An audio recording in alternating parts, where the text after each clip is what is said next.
നമ്മുടെ വിദ്യാഭ്യാസ സംവിധാനത്തിൽ നമ്മളെ ഏറ്റവും പ്രയാസപ്പെടുത്തുന്ന സംഗതികൾ എന്താണോ ആ സംഗതിയുടെ പരിഹാരം ഈ കരിക്കുലത്തിൽ എല്ലായിടത്തും ഉണ്ട്. പക്ഷെ നമ്മൾ എവിടെ വെച്ചോ അത് അശ്രദ്ധമായി കളയുന്നു. അത് പറയുമ്പോൾ എനിക്ക് ഓർമ്മ വന്നത്, ഒരാൾ ഒരു അനുഭവ കഥ എഴുതിയതാണ്.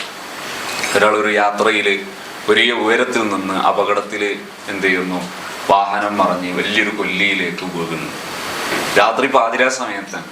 അങ്ങനെ വണ്ടിയിൽ നിന്ന് തെറിച്ചു, അയാൾ പുറത്തു വീണു. ഇങ്ങനെ അതിവിടെ തട്ടി ഇവിടെ തട്ടി മറിഞ്ഞ് അവസാനം ഒരു വള്ളിയിൽ പിടുത്തം കിട്ടുന്നു. ഈ വള്ളിയിൽ അയാൾ തൂങ്ങി നിൽക്കുന്നു.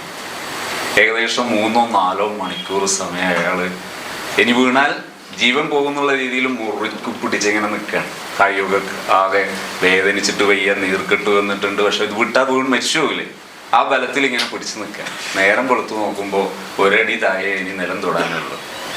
അവിടെയാണ് അയാൾ ഈ പിടിച്ചു നിന്നത്. ഇതുപോലെയാണ് പലപ്പോഴും റിസൾട്ടിന്റെ വിഷയത്തിൽ നമ്മുടെ നിൽപ്പ്. റിസൾട്ട് പലപ്പോഴും നമ്മുടെ ഒരടി അകലത്തിൽ നിൽക്കുന്നുണ്ടാകും. പക്ഷെ അത് കുറെ തട്ടിയിട്ടും മുട്ടിയിട്ടും വീണ ബേജാറിലോ മറ്റോ നമുക്ക് ആ റിസൾട്ട് കാണാനുള്ള ആ ഒരു കാഴ്ച കിട്ടാത്തതിൻ്റെ പേരിൽ നാം ഇങ്ങനെ ബേജാറായി വെപ്രാളപ്പെട്ട് നിന്നു പോവുകയാണ് പലപ്പോഴും ചെയ്യുന്നത്. ഇനി ഞാൻ എൻ്റെ വിഷയത്തിലേക്ക് ഇറക്കുന്നു. എൻ്റെ ജേർണി ഏകദേശം ഇങ്ങനെ വന്നത് എങ്ങനെയെന്ന് ഏകദേശം മനസ്സിലായിട്ടുണ്ടാവും.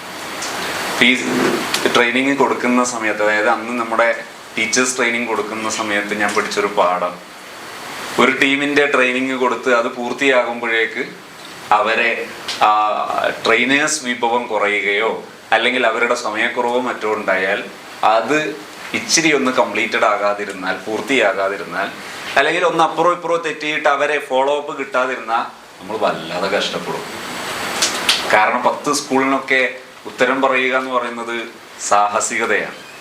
അപ്പൊ ഈ സാഹസികത നേരിടുന്ന സമയത്ത് അന്ന് ഞാൻ പഠിച്ചൊരു പാഠാണ്, ഒരു ഹോട്ടൽ നടത്തുന്ന ആൾക്ക് ആദ്യം ഉണ്ടാകേണ്ട യോഗ്യത കുക്ക് ചെയ്യാനുള്ള ഇതറിയാനുള്ള ധൈര്യമാണ്. ഒരു ദിവസം നാളെ ഞാൻ ഉണ്ടാവില്ല എന്ന് നമ്മളെ കക്ഷി പറഞ്ഞാൽ അവിടെ കുശിനിയിൽ കയറി നിൽക്കാൻ പറ്റണം. ഇതുപോലെ അത് പഠിക്കാൻ ഞാൻ തീരുമാനിച്ചു.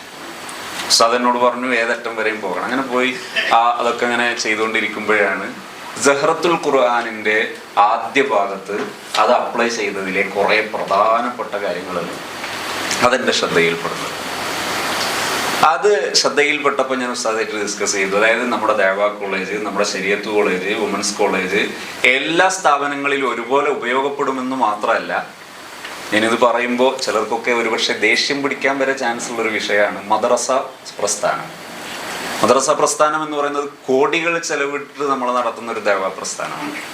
നമ്മുടെ മദ്രസയിൽ 10 കൊല്ലമൊക്കെ നമ്മൾ മക്കളെ പഠിപ്പിച്ച് ഇറക്കുന്ന സമയത്ത് നമ്മുടെ ഒരു പ്രതീക്ഷ എന്നൊക്കെ പറയുന്നത് മഹാസംഭവമാണ്. അവർക്ക് നമ്മൾ മാർക്ക് നേടിക്കൊടുത്തു, അവർക്ക് നന്നായി നല്ല സ്വഭാവം നമ്മൾ ഉണ്ടാക്കി കൊടുത്തു, അവരെ എല്ലാം പഠിപ്പിച്ച് ഉഷാറായി, സ്മാർട്ടാണ് ഒരു കുട്ടി. പക്ഷേ ഒരു കൊല്ലം അപ്പുറത്തേക്ക് ആ കുട്ടി പോകുമ്പോൾ പിന്നെ ആ കുട്ടി നമ്മളാളല്ല. ആ കുട്ടി വളരെ എന്താ പറയേണ്ടതെന്ന് എനിക്കറിയില്ല. നമ്മുടെ അധ്വാനങ്ങളൊക്കെ വെറുതെ ആകുന്നു. നമ്മൾ വളരെ ഭംഗിയായി നമ്മുടെ മുമ്പിൽ ഇത്രയും സമയം കിട്ടിയിട്ട് പോലും ആ കുട്ടികൾ പുറത്തെത്തുന്ന സമയത്ത് അവരിൽ ഒരു മുടിവെട്ടുന്നതിലോ വസ്ത്രം ധരിക്കുന്നതിലോ അല്ലെങ്കിൽ മറ്റേതെങ്കിലും ഫാഷനിലോ നമ്മുടെ ആളാക്കാൻ നമുക്ക് പറ്റാതെ നമ്മൾ കഷ്ടപ്പെടുന്നു. ഹത്താ നമ്മുടെ ശരീഅത്ത് കോളേജ് പോലെ, ദേവാ കോളേജ് പോലെയുള്ള സ്ഥാപനങ്ങളിൽ പോലും നമ്മുടെ വിദ്യാർത്ഥികൾ വളർന്നു വരുന്ന സമയത്ത് അവർ മുടിവെട്ടുന്ന സമയത്ത് പോലും കൃത്യമായിട്ട് ഒരു സുന്നത്തിന്റെ മുടിവെട്ടലാണ് എന്ന് ധൈര്യസമേതം നെഞ്ചത്ത് കഴിച്ച് പറയാൻ പറ്റാത്തൊരു സാഹചര്യം പലപ്പോഴും കാണാം. പക്ഷെ ഇവിടെ എന്താണ് അപ്ലൈ ചെയ്യേണ്ടത്, എങ്ങനെ അപ്ലൈ ചെയ്യണം? ചെറിയൊരു പ്രശ്നമുണ്ട്. ആ പ്രശ്നം പറയാതെ ഞാനിത് പറഞ്ഞാൽ ചതിയായിപ്പോ. ട്രെയിനിങ്ങിന് മാത്രമേ ഇതിന് പരിഹാരം കാണാൻ കഴിയുള്ളൂ. ട്രെയിനിങ് എന്ന് പറയുന്നത് പരിശീലനമാണ്. പരിശീലിപ്പിക്കുക എന്ന് പറഞ്ഞാൽ എന്താണോ പരിശീലിപ്പിക്കുന്നത് ആ സംഗതി ഈ ട്രെയിനിയെ കൊണ്ട് ചെയ്യിപ്പിച്ച് വിജയിപ്പിച്ച് കാണിച്ചു കൊടുക്കലാണ് പരിശീലനം. നമ്മളിപ്പോൾ താലീമിലാണ് ഇറങ്ങുന്നതെങ്കിൽ ആ താലീം ഞാൻ നിങ്ങളെ പരിശീലിപ്പിക്കുന്നു എന്ന് സങ്കല്പിക്കുക. നിങ്ങൾക്ക് ആ ലക്ഷ്യം സാധിപ്പിച്ച് കാണിച്ചു തരാൻ കഴിയുമ്പോഴാണ് അത് ട്രെയിനിങ് ആകുന്നത്, അല്ലെങ്കിൽ ലെക്ചറിങ് മാത്രമാണ്. ഇന്ന് പക്ഷെ ഒരു ധാരണ ഉണ്ട്, ട്രെയിനിങ് എന്ന് പറഞ്ഞാൽ ആദ്യം തന്നെ ഈ കാണുന്ന വലിയ വലിയ ഉസ്താദുമാരും നല്ല ദിഷണാശാലികളായ നല്ല ഗുരുനാഥന്മാരെയൊക്കെ എഴുന്നേറ്റ് നിന്ന് തുള്ളിച്ചാൽ അല്ലെങ്കിൽ അങ്ങോട്ടും ഇങ്ങോട്ടും തിരിയിപ്പിച്ചാൽ അതാണ് പ്രധാനപ്പെട്ട ട്രെയിനിങ് എന്ന് തെറ്റിദ്ധരിക്കുന്ന ഒരു കാര്യം. ഞാൻ ആമുഖമായിട്ട് പറയുന്നു, നിങ്ങൾക്ക് എപ്പോഴാണ് ഉറങ്ങാൻ തോന്നുന്നത് അപ്പോൾ ഉറങ്ങാം. നിങ്ങൾക്ക് ഇന്നലെ കേട്ട ഒരു തമാശ ആലോചിച്ചിട്ട് ഇപ്പോഴാ ചിരിക്കാൻ തോന്നുമെങ്കിൽ ഇപ്പോൾ നിങ്ങൾക്ക് ചിരിക്കാം. നിങ്ങളോട് എന്തുകൊണ്ട് ചിരിച്ചു എന്നൊന്നും ചോദിക്കൂല. യു ആർ ഫ്രീ അന്തും മുസ്തഖില്ലു, നിങ്ങൾക്ക് പൂർണ്ണ സ്വാതന്ത്ര്യമുണ്ട്. ഈ ഇരിക്കുന്നതിനിടയിൽ നിങ്ങൾക്ക് ഏകപക്ഷീയമായി എന്നെ കേൾക്കുന്നതിന് പകരം നിങ്ങളുടെ ടീച്ചിങ് ഫീൽഡിലെ നിങ്ങളെ ഏറ്റവും അലട്ടുന്ന പ്രശ്നം എന്താണോ അത് നോട്ട് ചെയ്യുക. അത് നിങ്ങൾക്ക് ഇൻറ്ററാക്ഷൻ അഥവാ തഹാത്തും, ഈ തഹാത്തുവിന് അവസരം തരികയും നിങ്ങൾക്കത് സംസാരിക്കുകയും ചെയ്യാം. എന്നിട്ട് നിങ്ങൾക്ക് ഞാൻ പറയുന്ന കാര്യങ്ങൾ തൃപ്തമാണ് എന്ന് തോന്നുന്നുണ്ടെങ്കിൽ അത് മാത്രമാണ് ട്രെയിനിങ്ങിൻ്റെ വശമെന്ന് പറയുന്നത്. നിങ്ങൾ ഇതിൽ എഴുതുമ്പോൾ ഒരു കാര്യം എഴുതിയിട്ടുണ്ടായിരുന്നു, ഒരാഴ്ചത്തെ ഫോളോ അപ്പ് മിനിമമാണ്. ഒരാഴ്ചത്തല്ല നമ്മൾ ഉദ്ദേശിച്ചത്. തൽക്കാലം നമ്മൾ എഴുതുമ്പോൾ സൂക്ഷിക്കേണ്ട ഒരു കാര്യമുണ്ട്. ആകെ ഫീസ് ഞാൻ ചെലവിട്ടതനുസരിച്ച് ഇന്ന് ഇരിക്കുന്ന സിറ്റിംഗ് പറയുകയാണെങ്കിൽ ഒരാളോട് മിനിമം 5000 രൂപയാണ് മിനിമം. കാരണം അത്രയും ചെലവിട്ടാണ് ഞാൻ ഈ വിഷയങ്ങളെല്ലാം പഠിച്ചത്. NLP ഒക്കെ പഠിക്കുന്ന സമയത്ത്, NLP ഒക്കെ ഇതിൽ അപ്ലൈ ചെയ്തിട്ടാണ് പഠിക്കുന്നത്. NLP ഒക്കെ പഠിക്കുന്ന സമയത്ത് 2000 രൂപ പഠിപ്പിക്കുന്നവരുണ്ട്, 2 ലക്ഷത്തിന് പഠിപ്പിക്കുന്നവരുണ്ട്. ഞാൻ NLP പഠിച്ചത് ഏകദേശം 2 ലക്ഷത്തിൻ്റെ മേലെ ചെലവിട്ടിട്ട്. രണ്ടു വ്യത്യാസമുണ്ട്. ഇത് ഏതുപോലെ എന്ന് പറഞ്ഞാൽ, നിങ്ങൾക്ക് പഞ്ചസാര തരുന്നു ഞാൻ. ഒരു നാരങ്ങ കലക്കിയ വെള്ളത്തിൽ പഞ്ചസാര ഇട്ട് തന്നാൽ ആ പഞ്ചസാര നിങ്ങൾക്ക് വീട്ടിലെത്തി ചായയിലിടാൻ പറ്റുമോ? പറ്റൂല. ഇതുപോലെയാണ് NLP ടേസ്റ്റി ആയിട്ട് നിങ്ങൾക്ക് എവിടെന്നെങ്കിലും കിട്ടുന്നുണ്ടെങ്കിൽ അത് ഈ പഞ്ചസാര വെള്ളത്തിലിട്ട് തന്നതാണ്. ഇനി എവിടെ നിങ്ങൾക്കത് യൂസ് ചെയ്യാൻ കഴിയില്ല. പഞ്ചസാര മാത്രം നിങ്ങൾക്ക് ഒരു കടലാസിലിട്ട് തരുന്ന സമയത്ത് ഒരു പക്ഷേ അതിന് നിങ്ങൾക്ക് ടേസ്റ്റ് ഫീൽ ചെയ്തോളന്നില്ല. അത് എവിടെയാണോ അപ്ലൈ ചെയ്യുന്നത് അവിടെ അപ്ലൈ ചെയ്യുമ്പോഴാണ് ശരിക്കും പഞ്ചസാരയുടെ ഉപകാരം തിരിയുന്നത്. പഞ്ചസാര മാത്രം തിന്നാലും ഇത്രയാണെന്നുണ്ട്, അതിന് പഞ്ചസാരയുടെ ശരിയായ ആ ഉപകാരം കിട്ടും. അത് എവിടെയൊക്കെ അപ്ലൈ ചെയ്യണമെന്നും എങ്ങനെയൊക്കെ അപ്ലൈ ചെയ്യണം എന്നൊക്കെ പരിശീലിപ്പിച്ചത് കിട്ടുമ്പോൾ മാത്രമാണ് NLPയുടെ ഉപയോഗം. ഇതുപോലെ ഓരോന്നും ഞാൻ പറഞ്ഞത്, ആ ഒരാഴ്ചത്തെ ഫോളോ അപ്പ് ഇടുന്നത് ഒരിക്കലും എന്തല്ല, ഒരു നിശ്ചിത കാലയളവ് എന്ന് ഉദ്ദേശിച്ചിട്ടല്ല. നിങ്ങൾ ഒരു മിനിമം ഒരു മാസം എങ്കിലും ഏറ്റവും ചുരുങ്ങിയത് ഫോളോ അപ്പ് ഉദ്ദേശിച്ചുകൊണ്ടാണ് ഒരാഴ്ച നിട്ടത്. ഇനി 300 രൂപ വാങ്ങിയിട്ട് ഒരു മാസം ഫോളോ അപ്പ് എന്നൊക്കെ പറയുമ്പോൾ അതൊരു അചിന്തനീയമായി മാറണ്ടെന്ന് കരുതിയിട്ടാണ് തൽക്കാലം അങ്ങനെ ഇട്ടത്. ആമുഖമായി പറയുന്നത്, ട്രെയിനിങ് ഫീൽഡിൽ എന്താണ് എന്നതിനെക്കുറിച്ച് ഒരു അവയർനെസ് ഒരു സമൂഹത്തിൽ, അതിലൂടെ ഒരു ട്രെയിനിങ് ഫീൽഡിലേക്ക് ഒരു ടീമിനെ നയിക്കാൻ പറ്റിയാൽ അത് ചെറിയൊരു നേട്ടമല്ല എന്ന് ഞാൻ വിശ്വസിക്കുന്നു. അൽഹംദുലില്ലാ, ഞാൻ ഇതിനു വേണ്ടി ഇറങ്ങി സിറാജുൽ ഹുദക്ക് വേണ്ടി ഇത് ഡെവലപ്പ് ചെയ്യുമ്പോൾ ഞാൻ ആദ്യം മനസ്സിലാക്കിയത് അബ്ദുസാറിൻ്റെ ഒരു ലെറ്റ് കോഴ്സാണ് ഞാൻ ആദ്യം ചെയ്യുന്നത്. ഇതുകൊണ്ടല്ല എന്ന് കരുതിയിട്ടാണ് തുടങ്ങുന്നത്. ലെറ്റ് ചെയ്തു പോകുമ്പോൾ ഇത് അപ്ലൈ ചെയ്യാനൊന്നും പെട്ടെന്നൊന്നും കഴിയില്ല. അപ്പൊ പിന്നെ അബ്ദുസാറ് എല്ലാ കോഴ്സും ചെയ്തു. അബ്ദുസാറ് ആരുടെ അടുത്തുനിന്നാണ് പഠിച്ചത് നോക്കി, ജോസഫ് സാറുടെ അടുത്തുനിന്നാണ് പഠിച്ചത്. മെയിനായിട്ട് ജോസഫ് സാറെയാണ് അദ്ദേഹം എത്തിമാതി ചെയ്തിരിക്കുന്നത്. അതേ സമയത്ത് ഒരുപാട് പഠിച്ചിട്ടുണ്ട്, ഒരുപാട് ട്രെയിനേഴ്സിനെ ഉപയോഗപ്പെടുത്തിയിട്ടുണ്ട്. അപ്പോൾ എന്ത് ചെയ്തു എന്ന് പറഞ്ഞാൽ അബ്ദുസാറുടെ കോഴ്സുകളും പോയി ചെയ്തു.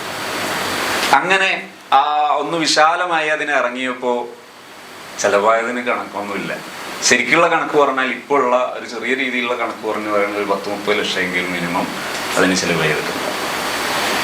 അപ്പൊ അങ്ങനെ ഇറങ്ങുമ്പോഴേ എൻ്റെ പ്രതീക്ഷ എന്താ, നമ്മുടെ ഒരു സ്ഥാപന കൂട്ടം അതിന് ഉപകരിക്കുക എന്നതായിരുന്നു. ഞാനത് കഴിഞ്ഞിറങ്ങുന്ന സമയമാകുമ്പോഴേക്ക് നമ്മളെ കൊറോണ വന്നൊരു സമയമായിരുന്നു. കറക്റ്റ് എൻ്റെ ഡ്രീം സെറ്റിൽ ഞാൻ എഴുതി വെച്ചിട്ടുണ്ടായിരുന്നു, കോഴ്സിനിടയിൽ ഇന്റർനാഷണൽ ലെവലിൽ ഞാൻ ഈ ട്രെയിനിങ് കൊടുക്കുമെന്ന് എഴുതിയിട്ടുണ്ടായിരുന്നു. കറക്റ്റ് ഞാൻ എഴുതിയ ടൈം അനുസരിച്ച് ആകുമ്പോഴേക്കാണ് കൊറോണ വരുന്നത്. ഇന്റർനാഷണൽ യാത്ര നടക്കുമോ ഇല്ല എന്നായിരുന്നു ഞാൻ മനസ്സിലാക്കി. പക്ഷെ അന്നാണ് ഞാനൊരു ഒമാൻ ട്രെയിനിങ് ചെയ്യുന്നത്. ചിലപ്പോൾ യൂട്യൂബിൽ ഇപ്പോഴും നിങ്ങൾക്കത് കിട്ടും. ഒമാൻ ട്രെയിനിങ് എന്ന് പറഞ്ഞിട്ട് നടന്നത് ഒമാനിലെ ഒരു പറ്റം ഉസ്താദുമാരും ഒക്കെ പങ്കെടുത്തുകൊണ്ടുള്ളതായിരുന്നു. അതിനുശേഷം വ്യത്യസ്ത വിദേശ രാജ്യങ്ങളിലുള്ളവർ പങ്കെടുത്തുകൊണ്ട് ഈ ട്രെയിനിങ് അൽഹംദുലില്ലാ കറക്റ്റ് ഞാൻ ആ പറഞ്ഞ കാലയളവിനുള്ളിൽ ചെയ്യാൻ പറ്റി. അന്ന് അതായത് സിറാജുൽ ഹുദയുടെ ഇത് നടപ്പിലാക്കേണ്ട സമയത്ത് ഞാനും അന്ന് അക്കാദമിക് വിഷയം കൈകാര്യം ചെയ്തിരുന്ന മാക്കുൽ മുഹമ്മദ് ഖാൻ എന്ന് പറഞ്ഞിട്ട് പ്രധാനപ്പെട്ട ഒരു വ്യക്തി ഉണ്ടായിരുന്നു. ഇസ്രായേലിൽ തുടക്കം മുതൽ അതിനുവേണ്ടി ജീവൻ മരണ സമർപ്പണം നടത്തിയ ഒരു സാധാരണക്കാരൻ. അല്ലാഹു പരലോകം സന്തോഷത്തിലാക്കി കൊടുക്കട്ടെ. ഞാനിങ്ങനെ പറയാണ്, സദാ രാവിലെ നിങ്ങളെ വൈഫ് നിങ്ങളെ വിളിച്ചിട്ട് കിട്ടാഞ്ഞിട്ട് എന്നെ വിളിച്ചിട്ടുണ്ടായിരുന്നു. നിങ്ങളൊന്ന് പോക്കറ്റിൽ ഒരു 10,000 ഉറുപ്പ്യ ഉണ്ടായിരുന്നു, മറ്റേ അയാൾ കൊണ്ടെത്തുന്നപ്പോൾ വെച്ചത്. നിങ്ങളൊന്ന് നോക്കി നിങ്ങളെ ഗീസയിൽ സങ്കല്പിച്ച് നോക്ക്. നിങ്ങൾ നോക്കുമ്പോൾ പൈസയിൽ നിങ്ങളുടെ പോക്കറ്റിൽ 10,000 കാണുന്നില്ല, നിങ്ങൾക്ക് സങ്കടം ഉണ്ടാവും? ഉണ്ടാവില്ലേ? ഈ സങ്കടം എവിടെ നിന്നുണ്ടായതാ? എൻ്റെ പോക്കറ്റിൽ ഒരു 10,000 അവർ വെച്ചിട്ടുണ്ടായിരുന്നു എന്ന ആ സങ്കല്പത്തിൽ നിന്നുണ്ടാകുന്നതാണ് ആ വേദന. ഇതുപോലെയാണ് പല വേദനകളും, നമ്മുടെ കേവല സങ്കല്പങ്ങളിൽ നിന്നുണ്ടാകുന്ന വേദനയാണ്. അതുകൊണ്ട് എന്ത് ചെയ്യേണ്ടതില്ല, അങ്ങനെ വേദനിക്കുന്നതിന് പ്രസക്തിയൊന്നുമില്ല.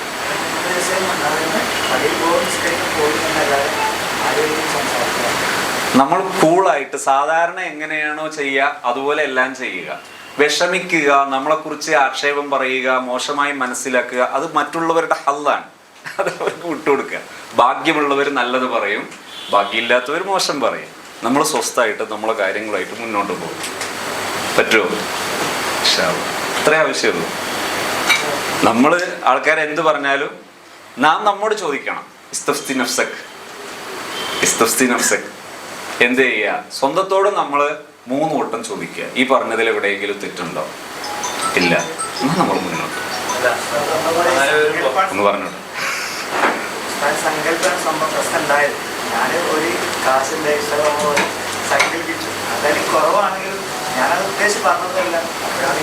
ഇപ്പൊ തീർന്നില്ലേ വേഷം? പ്രശ്നമില്ലല്ലോ. മാഷാ സ്വന്തത്തെ വിചിന്തനം ചെയ്യാന്ന് പറഞ്ഞില്ലേ? അങ്ങനെ വരുമ്പോ ഈ തുറന്നത്തിൽ ഇങ്ങനെ പരപ്പല്ല. അപ്പൊ നമ്മൾ കൊണ്ട് നടക്കുന്ന ദൈവത്തിന് തടസ്സം വരും. തീർച്ചയായിട്ടും. അതിനെങ്ങനെ അതല്ലേ, ഞാനിപ്പോൾ ഈ സദസ്സിൽ എഴുന്നേറ്റ് നിൽക്കുന്ന സമയത്ത് എനിക്ക് നിങ്ങളെക്കുറിച്ചുള്ള വിശ്വാസം എന്താ അറിയാം? നിങ്ങളിൽ ഓരോരുത്തരും എന്നെക്കാളും മേലെയാണ്. ഞാൻ നിങ്ങളെ എല്ലാവരെയും മനസ്സുകൊണ്ട് ബഹുമാനിച്ചിട്ടാണ് നിൽക്കുന്നത്. നിങ്ങൾക്ക് ഞാൻ അധ്വാനിച്ച എൻ്റെ ഒരു സ്പെഷ്യാലിറ്റിയാണ് ഒരു പക്ഷേ ഞാൻ ഈ അധ്വാനിച്ചു എന്ന് പറയുന്നത് ഒരു പക്ഷേ നിങ്ങൾ ചെയ്തിട്ടില്ലാതിരിക്കാം. ഞാൻ ഈ പറഞ്ഞ ഈ സ്പെഷ്യാലിറ്റി നിങ്ങളിൽ ഇല്ലാതിരിക്കാം.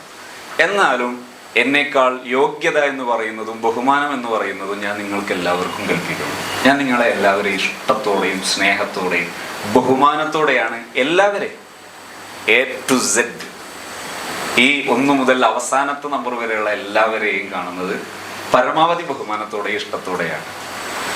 ഇതെൻ്റെ മനസ്സിലുണ്ടെങ്കിൽ എൻ്റെ ഈ സദസ്സ് നിങ്ങൾക്ക് അലോസരാകില്ല. നമ്മളൊരു മഹല്ലിൽ നിൽക്കുന്നു. ഒരു മഹല്ലിൽ നിൽക്കുന്നുണ്ടെങ്കിൽ ആ മഹല്ലിലെ മുഴുവൻ മനുഷ്യരെയും നമ്മൾ മനസ്സുകൊണ്ട് സ്നേഹിക്കണം. അത് മുസ്ലിം ആയാലും ഹിന്ദു ആയാൽ പോലും. ആ നാട്ടിലെ ഒരു കഷ്ടപ്പാടുള്ള ഒരു വീട് കണ്ടാൽ പടച്ചോനെ ആ വീട്ടുകാർക്ക് നീ അഭിവൃദ്ധി കൊടുക്കണമെന്ന് നമ്മൾ പറയുന്ന മനസ്സ് നമ്മളെ ഉണ്ടാകും. പിന്നെ നിങ്ങൾ ആരെയും ഭയപ്പെടണ്ട. തുഹമത്തൊക്കെ ഏത് പവറിലാണോ വന്നത് എന്തായി മാറും, മല മഞ്ഞായിട്ടും മാറും. ഒരു പ്രയാസം ഉണ്ടാവില്ല. നിങ്ങൾ പരിശോധിച്ച് നോക്ക്. ജസ്റ്റ് നിങ്ങൾ അങ്ങനെ ഒന്ന് പരിശോധിച്ച് നോക്ക്. ഒരു 3 ആഴ്ച, മാക്സിമം 3 ആഴ്ച നിങ്ങൾ പരിശോധിച്ചിട്ട് അനുഭവം പറഞ്ഞു. നമ്മൾ ഇൻഷാ അല്ലാഹ് കൂടെ ഉണ്ടാവുമല്ലോ. നിങ്ങൾക്ക് അങ്ങനെ വല്ല ഇഷ്യൂ ഉണ്ടെങ്കിൽ നമ്മൾ മൂപ്പരോട് ചോദിക്കാൻ. ഞാൻ മൂപ്പര് പരിചയം ഉണ്ടെങ്കിലും ഈ ഇഷ്യൂ നേരത്തെ പ്ലാൻ ചെയ്ത് വന്നൊന്നും അല്ല കേട്ടോ.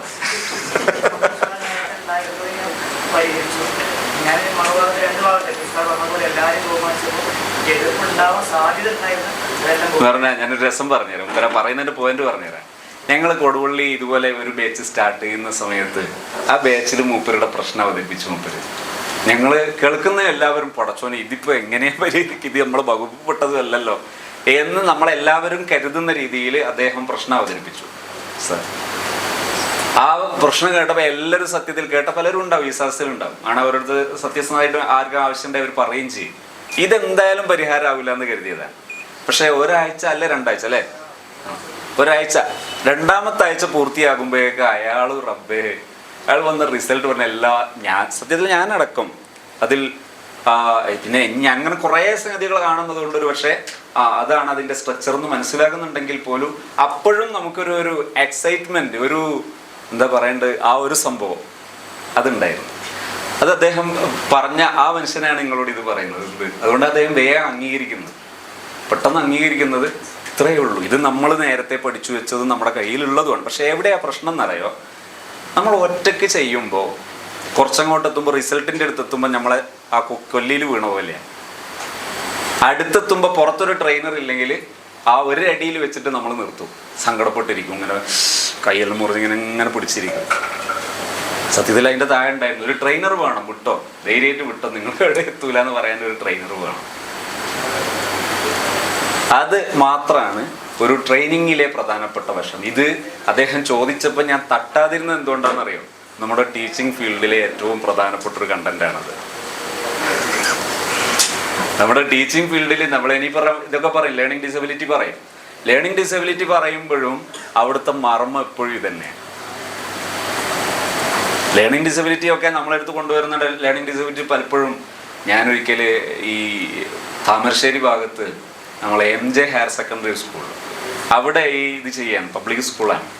9ാം ക്ലാസ്സിലെത്തിയിട്ട് മലയാള അക്ഷരം എഴുതാനും വായിക്കാനും അറിഞ്ഞുകൂടാത്ത 70 കുട്ടികളെ, 100 ചില്ലാനും കുട്ടികളുണ്ട്, അതിൽ 70 എണ്ണത്തെ ഞങ്ങൾക്കനുസരിച്ചുള്ള ആ എണ്ണം ഞങ്ങൾ സെലക്ട് ചെയ്തിട്ട് ചെയ്യാൻ.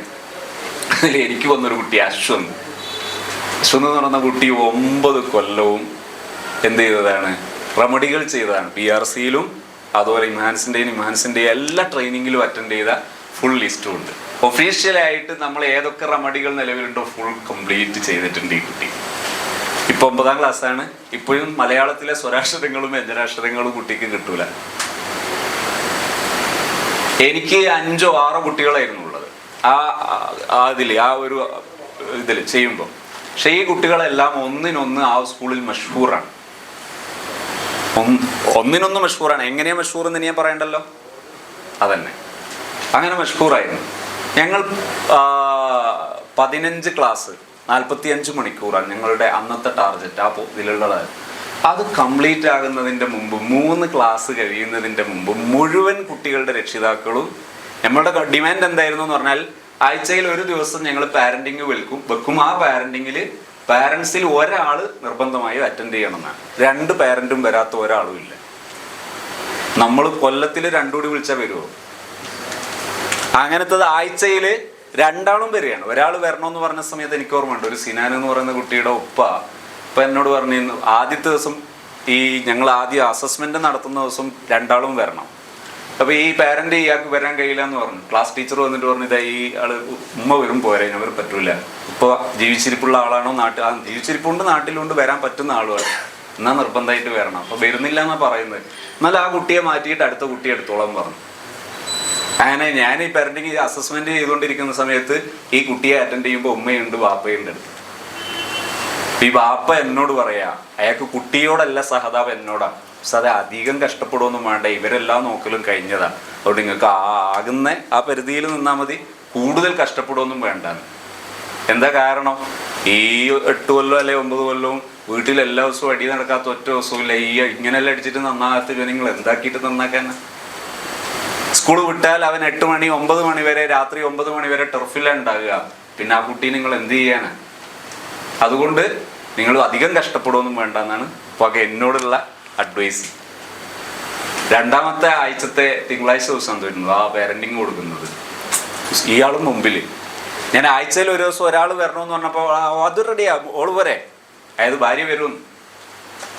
കാരണം എൻ്റെ കൂൾ ബാറിൽ അന്നത്തെ അതിൽ നഷ്ടം വരും ഇവന് വേണ്ടിയിട്ട് ഇവിടെ വന്നാലും. ഇതാണ് മൂപ്പർ അങ്ങനെ പച്ചയിൽ പറഞ്ഞതല്ല.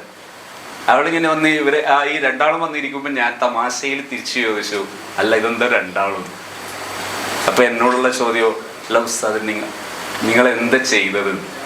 എന്താ സാധാരണ സ്കൂളിൽ പോകുമ്പോൾ ഒന്ന് കുളിച്ച് കിട്ടാൻ ഞങ്ങൾ പെടുന്ന പാട് ചില്ലറയൊന്നുമല്ല. അങ്ങനത്തത് ഈ ഒരാഴ്ചയിൽ മദ്രസയിൽ പോകുമ്പോൾ തന്നെ കുട്ടി കുളിച്ചിട്ടാ പോകുന്നത്. എന്നോട് ശരി ടർഫിൽ കൂടി ഒന്ന് നിർത്താൻ പറ്റുമോ? ഞാൻ പറഞ്ഞു, നിങ്ങൾ മിണ്ടാതിരുന്നാൽ മാത്രം മതി, കുട്ടി ടർഫ് പോക്ക് നിർത്തിക്കോളും. എടുക്കുന്ന അന്ന് എന്നോട് പറഞ്ഞിരുന്നു കുട്ടി എന്ന് പറയും, അത് ശനിയാഴ്ച നിങ്ങളെ പ്രോഗ്രാം ഉണ്ടെങ്കിൽ എന്നെ എടുക്കേണ്ട, കാരണം ശനിയാഴ്ച ഞാൻ വയ്ക്കേണ്ടാവില്ല, അന്ന് പകലും കൂടി ടർഫ് പോകുന്ന ദിവസമാണ്. ആ കുട്ടി 2ാമത്തെ ആഴ്ചയിൽ തുടങ്ങുമ്പോൾ എൻ്റെ അടുത്ത് വന്നിട്ട് പറഞ്ഞു, അത് ശനിയാഴ്ച വെക്കുന്നതിന് കുഴപ്പമൊന്നുമില്ല, ഞാൻ ഉണ്ടാകും. ഈ കുട്ടിക്ക് വേണ്ടി ഞങ്ങൾ എന്തോ ചെയ്തോ, സ്പെഷ്യലായിട്ട് ഒരു പരിഗണനയോ സ്പെഷ്യലായിട്ടുള്ള ഒന്നും ചെയ്തിട്ടില്ല. പക്ഷേ അൽഹംദുലില്ലാ റിസൾട്ട് ഭദ്രമായിരുന്നു. ആ സ്കൂളിലെ ഏറ്റവും പിന്നാക്കം നിൽക്കുന്ന ഏറ്റവും പ്രശ്നക്കാരായ 70 കുട്ടികൾ, 2000 ചില്ലാനും കുട്ടികളുണ്ട് എൻ്റെ അറിവിലെന്ന് ഹയർ സെക്കൻഡറിയിൽ. അതിൽ ഈ 70 കുട്ടികൾ എന്ന് പറഞ്ഞാൽ സ്വാഭാവികമായിട്ടും നമുക്കറിയില്ല, അതും പ്രൈവറ്റ് സോൺ അല്ലല്ലോ.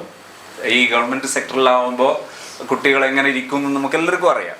പക്ഷേ അൽഹംദുലില്ലാ റിസൾട്ട് ഭദ്രമായിരുന്നു. ഞാൻ പറയുന്നു, ഇവിടെ ഒന്നാമത്തെ ഉസൂൽ ഒന്നുകൂടി റിപ്പീറ്റ് ചെയ്യുന്നു, ടീച്ചിങ്ങിലാണെങ്കിലും ഇത് ബാധകമാണ്. ഏറ്റവും പ്രശ്നകരമായ, ഏറ്റവും രൂക്ഷമായ ഒരു പ്രശ്നത്തെ നമ്മൾ അഡ്രസ്സ് ചെയ്യുമ്പോൾ, നമ്മൾ അതിനെ അഭിമുഖീകരിക്കുമ്പോൾ അതിൻ്റെ യഥാർത്ഥ പരിഹാരവും സിമ്പിളായിരിക്കുമെന്ന് വിശ്വസിക്കാനും, അവിടെയും നമ്മുടെ മനസ്സാണ് ഒന്നാമത് നമ്മൾ ചേഞ്ച് ചെയ്യേണ്ടതെന്ന് കൊണ്ടുവന്നാൽ, ഇത് സീക്രട്ടാണ്, ശരിക്കും പറയാൻ പാടില്ല എന്നൊക്കെ പറയേണ്ട ഒരു സാധനമാണ്. മെയിൻ സീക്രട്ട് ഇതിനെന്തെന്നെ വേണം, ട്രെയിനിങ് തന്നെ വേണം. ഇതിനാണ് ട്രെയിനിങ് പ്രോഗ്രാം എന്ന് പറയുന്ന രീതി. ഇനി ഞാൻ നമ്മുടെ വിഷയാവതരണത്തിലേക്ക് വരുന്നു. ചോദിക്കുക ആർക്കും. അതായത് ലേണിംഗ് ഡിസബിലിറ്റി എന്ന് പറയുമ്പോൾ 3 തരത്തിലാണ് ലേണിംഗ് ഡിസബിലിറ്റി പറയാം. ഒന്ന് ഡിസ്ലെക്സിക് എന്ന് പറയാം, അതിൻ്റെ മസ്തറിലേക്ക് പോകുമ്പോൾ. രണ്ടാമത്തത് ഡിസ്കാൽക്കുലിയ, അതായത് ഒന്നാമത്തത് ഞാനിപ്പോൾ പറഞ്ഞത് വായനയുമായി ബന്ധപ്പെട്ടത്, വായനയിലുണ്ടാകുന്ന പ്രയാസം, അതിൻ്റെ അലാമാത്തുകളൊക്കെ പറയുകയാണെങ്കിൽ കുറെ ഇങ്ങനെ നീട്ടി പരത്തി പറയും. ഇപ്പം ഞാനത് വിശദമായിട്ട് പറയുന്നില്ല, ഇത് പറയുമ്പോൾ തന്നെ നമുക്കെല്ലാം വിഷയം മനസ്സിലാകും.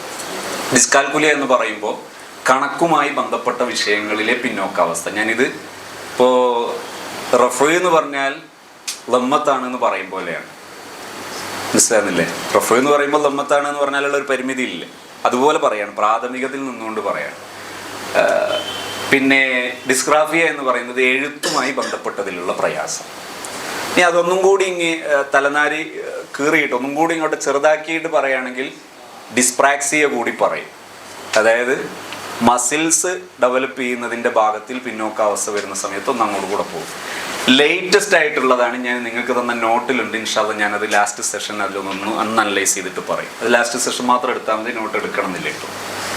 ഇതിൽ പലപ്പോഴും ലക്ഷണങ്ങൾ നോക്കിയിട്ട് സാധാരണഗതിയിൽ ആൾക്കാർ ഈ കുട്ടി ഡിസ്ലെക്സിക് ആണ് അല്ലെങ്കിൽ ഈ കുട്ടി ഡിസ്കാൽക്കുലിയുള്ള കുട്ടിയാണ് എന്ന് പറയാറുണ്ട്. അതൊരു ഭീമാബദ്ധമാണ്. കാരണം ഒരു കുട്ടിക്ക് ഇത്തരം പിന്നോക്കാവസ്ഥയുണ്ട് എന്ന് പറയണമെങ്കിൽ, പ്രത്യേകിച്ച് ADD ഒക്കെ ഉള്ള കുട്ടികളെ കുറിച്ച് വേഗം പറയും. അറ്റൻഷൻ ഡെഫിസിറ്റ് ഡിസോർഡർ, അറ്റൻഷൻ കുറവുള്ള കുട്ടികളുടെ പ്രശ്നം എന്താ?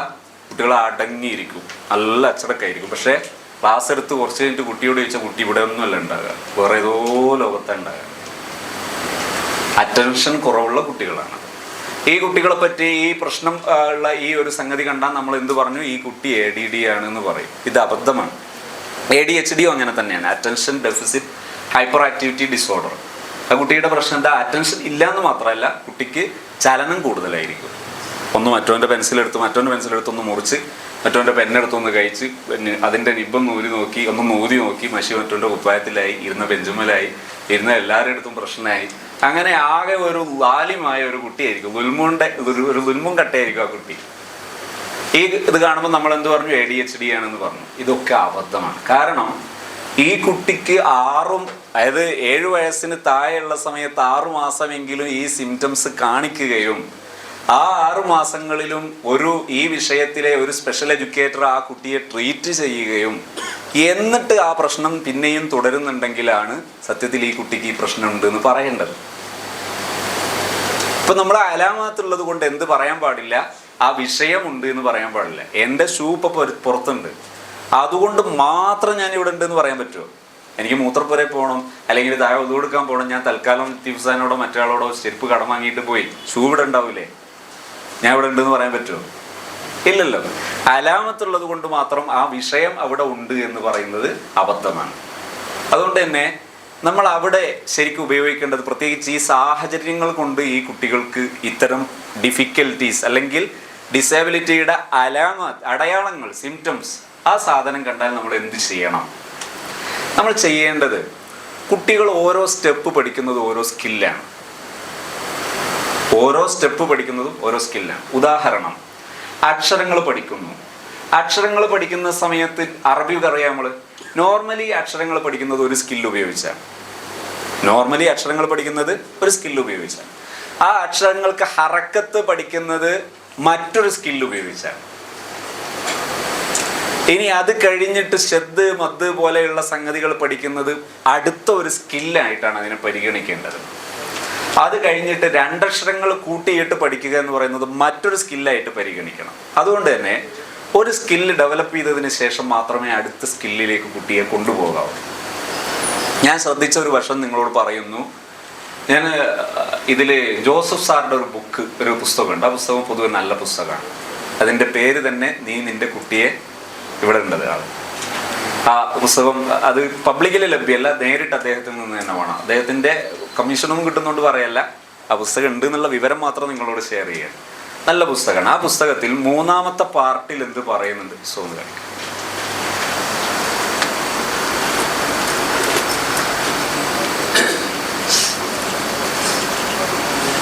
ഇതാണ് ഈ പുസ്തകം. ഈ പുസ്തകത്തിൽ 3-ാമത്തെ ഭാഗത്ത് ലിറ്റ് എന്ന് പറഞ്ഞിട്ട് ലെവൽ ഓഫ് ഇൻ്റർവെൻഷൻ ടെസ്റ്റ് എന്ന് പറയുന്ന ഒരു ഭാഗമുണ്ട്, കൊടുത്തിട്ടുണ്ട്. 1 hour അസസ്മെൻറ്റിൻ്റെ ഭാഗത്ത്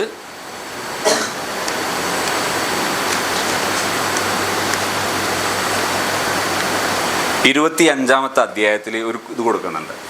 ലെവൽ ഓഫ് ഇൻ്റർവെൻഷൻ ടെസ്റ്റ് എന്ന് പറഞ്ഞാൽ അക്ഷരങ്ങൾ പഠിപ്പിക്കുന്ന സമയത്ത് പഠിപ്പിക്കാവുന്ന സ്റ്റെപ്പുകളുണ്ട്. അതിൽ 1-ാമത്തെ സ്റ്റെപ്പ് ഇതിൽ പറയുന്ന മലയാളത്തിന് പറയുന്ന ഒരു സ്റ്റെപ്പ്. ഇത് വെച്ചിട്ട് നമുക്ക് അറബിയും ചെയ്യാം.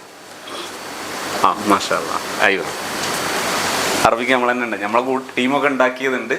സ്വന്തം ഉണ്ടാക്കുന്നതാണ് കൂടുതൽ നല്ലത്, നമുക്ക് കുറച്ചും കൂടെ സ്കില്ലുണ്ടാവും. ഇതിൽ 0 ഫസ്റ്റത്തെ ലെവല് കുട്ടിക്ക് അക്ഷരമാല തിരിച്ചറിയാൻ കഴിയുന്നുണ്ടോ. അക്ഷരമാല എന്ന് പറയുന്നത് അലിഫ് മുതൽ അവസാനത്തെ അക്ഷരം വരെ ആ കുട്ടിക്ക് തിരിച്ചറിയാൻ പറ്റുന്നുണ്ടോ നോക്കണം. പലപ്പോഴും വലിയ കൂട്ടക്ഷരങ്ങൾ പലതും കിട്ടുന്നത് കൊണ്ട് കുട്ടിക്ക് മുഴുവൻ അക്ഷരം കിട്ടുമെന്ന് തീരുമാനിക്കരുത്.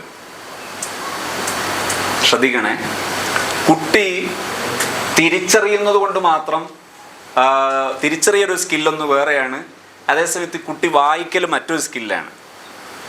അതുകൊണ്ട് തന്നെ തിരിച്ചറിഞ്ഞു കഴിഞ്ഞാൽ ഇപ്പം നമ്മളൊരു അക്ഷരം ഇതിൽ ഇപ്പം 10 അക്ഷരം ഇങ്ങനെ വെച്ചതിന് ശേഷം ഞാൻ ചോദിക്കുന്നു ഇതിൽ ബ ഏതാണ്, കുട്ടി തൊട്ട് കാണിക്കുന്നു, തിരിച്ചറിയലാണത്. കുട്ടിക്ക് ഞാൻ ആ അക്ഷരം കാണിച്ച് ഇങ്ങനെ ബ എഴുതി കാണിച്ചു ഇതൊന്ന് വായിച്ചെന്ന് പറയുമ്പോൾ കുട്ടി വായിക്കുന്നില്ല, അടുത്ത സ്കില്ലാണ്. ഇത് കഴിഞ്ഞതിന് ശേഷം 2ാമത് നമ്മൾ എന്ത് ചെയ്യണം, ബ വായിപ്പിച്ചു കൊടുക്കണം. അപ്പോഴാണ് ആ സ്കില്ലിലേക്ക് ആ കുട്ടി എത്തുക. ഇത് ഈ ലെവലിൽ നമ്മൾ കുട്ടികളെ പഠിപ്പിക്കാൻ സന്നദ്ധമായാൽ, സനുകൂടിയാണ് പറയുന്നത്, അതായത് ഈ ലെവലിൽ നമ്മൾ കുട്ടികളെ കൊണ്ടുവരാൻ സന്നദ്ധമായാൽ ചെറിയ ഒരു സമയം കൊണ്ട് നമുക്ക് ആ കുട്ടികളെ രക്ഷപ്പെടുത്തിയെടുക്കാൻ പറ്റും. ഇവിടെ ഒരു ചോദ്യം ഉണ്ടാവും, സ്ഥലം 4-ാം ക്ലാസ്സാണ്. 4-ാം ക്ലാസ്സിൽ നമ്മളെ സിലബസ് അനുസരിച്ച് എത്രയോ ഓടാനുണ്ട്. അപ്പോൾ അതിന് പഠിപ്പിക്കാൻ നിന്നാൽ വലിയ പ്രയാസമാണ് എന്ന ഒരു ചോദ്യം ഉണ്ടാവും. അവിടെ എനിക്ക് പറയാനുള്ള ഉത്തരം, നിങ്ങൾ 4-ാം ക്ലാസ്സിന് വേണ്ടി ഒരു കൊല്ലം ഇപ്പോൾ അധ്വാനിക്കുന്നത് പോലെ സ്ഥിരമായി ഇങ്ങനെ അധ്വാനിക്കുകയും എന്നിട്ട് നമ്മളെ സിലബസ് തീർക്കാൻ ശ്രമിച്ചാൽ സിലബസ് അവിടെ തന്നെ കിടക്കും, കുട്ടികൾ തുടങ്ങിയിട തന്നെ ഉണ്ടാകും. എന്നാൽ ഒരു കുറച്ച് ദിവസം നമ്മൾ അതിനു വേണ്ടി റിസർവ് ചെയ്യാൻ സന്നദ്ധമായാൽ, അതിനുവേണ്ടി മാറ്റിവെക്കാൻ സന്നദ്ധമായാൽ തീർച്ചയായും ഈ കുട്ടികൾക്ക് വേണ്ടി ഒരു പദ്ധതി തയ്യാറാക്കാം. എന്താ പദ്ധതി? ഇത്ര ദിവസം, ഒരു 15 ദിവസം വേണമെങ്കിൽ എടുക്കാം, ഒരു 3 മണിക്കൂറുള്ള ഒരു 15 ദിവസം കണ്ടെത്താം. അതിന് വേണേൽ എക്സ്ട്രാ ഫീസ് വാങ്ങി എല്ലാ രക്ഷിതാക്കളും തരികയും ചെയ്യും. പക്ഷെ എന്തേ ചെയ്യാവൂ? ഈ സ്റ്റെപ്പ് വെച്ചിട്ട് മാത്രം ചെയ്യുക. അതായത് ആദ്യം അക്ഷരമാലകൾ, അതിനുശേഷം എന്ത് ചെയ്യുക, ഹറക്കത്തുകൾ, അതിനുശേഷം 2 അക്ഷരമുള്ള ആ 2 അക്ഷരത്തിലെ എല്ലാ അക്ഷരവും വരണം. ഒന്ന് മുമ്പോട്ടിരുന്നാലും നിങ്ങൾ കുറച്ചും കൂടെ ഈ തിങ്ങൽ കുറയും. എല്ലാവരോടും ഒന്നുകൂടി ക്ഷമ ചോദിക്കട്ടോ, കാരണം അത് പ്രതീക്ഷിച്ചതല്ല. ഞാൻ ഒരുപാട് പരിപാടികളിൽ ഇവിടെ പങ്കെടുത്തതാണ്. ഇങ്ങനെ ഇത്ര ഇതാകലില്ല, ഹ്യൂമിഡിറ്റി ഉണ്ടാകലില്ല.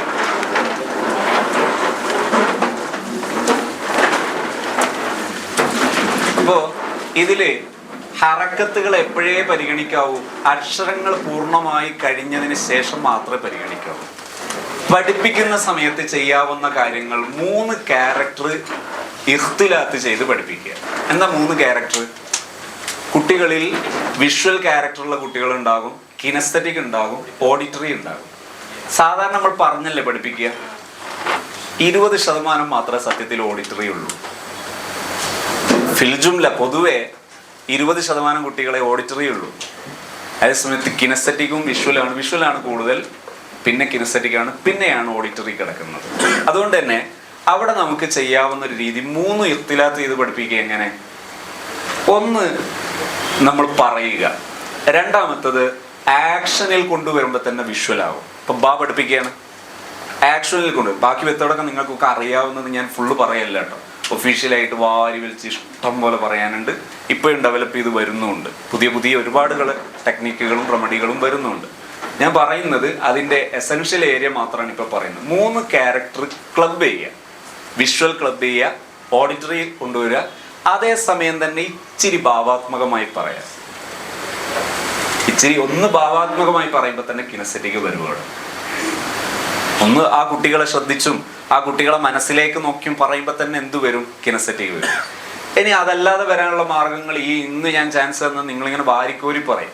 ഒന്ന് നടന്നാൽ അല്ലേ, ഒന്ന് നടന്നാൽ, അതല്ലെങ്കിൽ പിന്നെ കുട്ടികളെ കൂടെ ഒന്ന് കൈ പിടിച്ചിട്ട് ഒരു കുട്ടീനെ പിടിച്ചിട്ട് ഇങ്ങനെ കൊണ്ടുവന്നാൽ, അതെ കളർഫുൾ ആക്കിയാൽ ഇത് വരും. പിന്നെ വെള്ളത്തിൽ വിരൽ മുക്കിയിട്ട് ഉള്ളം കഴിയിൽ എഴുതുമ്പോൾ, അതുപോലെ പുറത്ത് എഴുതുമ്പോൾ, പിന്നെ മണലിൽ എഴുതുമ്പോൾ കൈയിൻ്റെ ഈ ഭാഗത്ത് എഴുതും. ഇത് 3 സ്ഥലം 3 തരം ഇഫക്റ്റ് ആണ്. ഉള്ളം കൈയിലുള്ള ഇഫക്റ്റ് അല്ല ഇവിടെ, ഇതല്ല ഇവിടെ, വ്യത്യാസമുണ്ട്.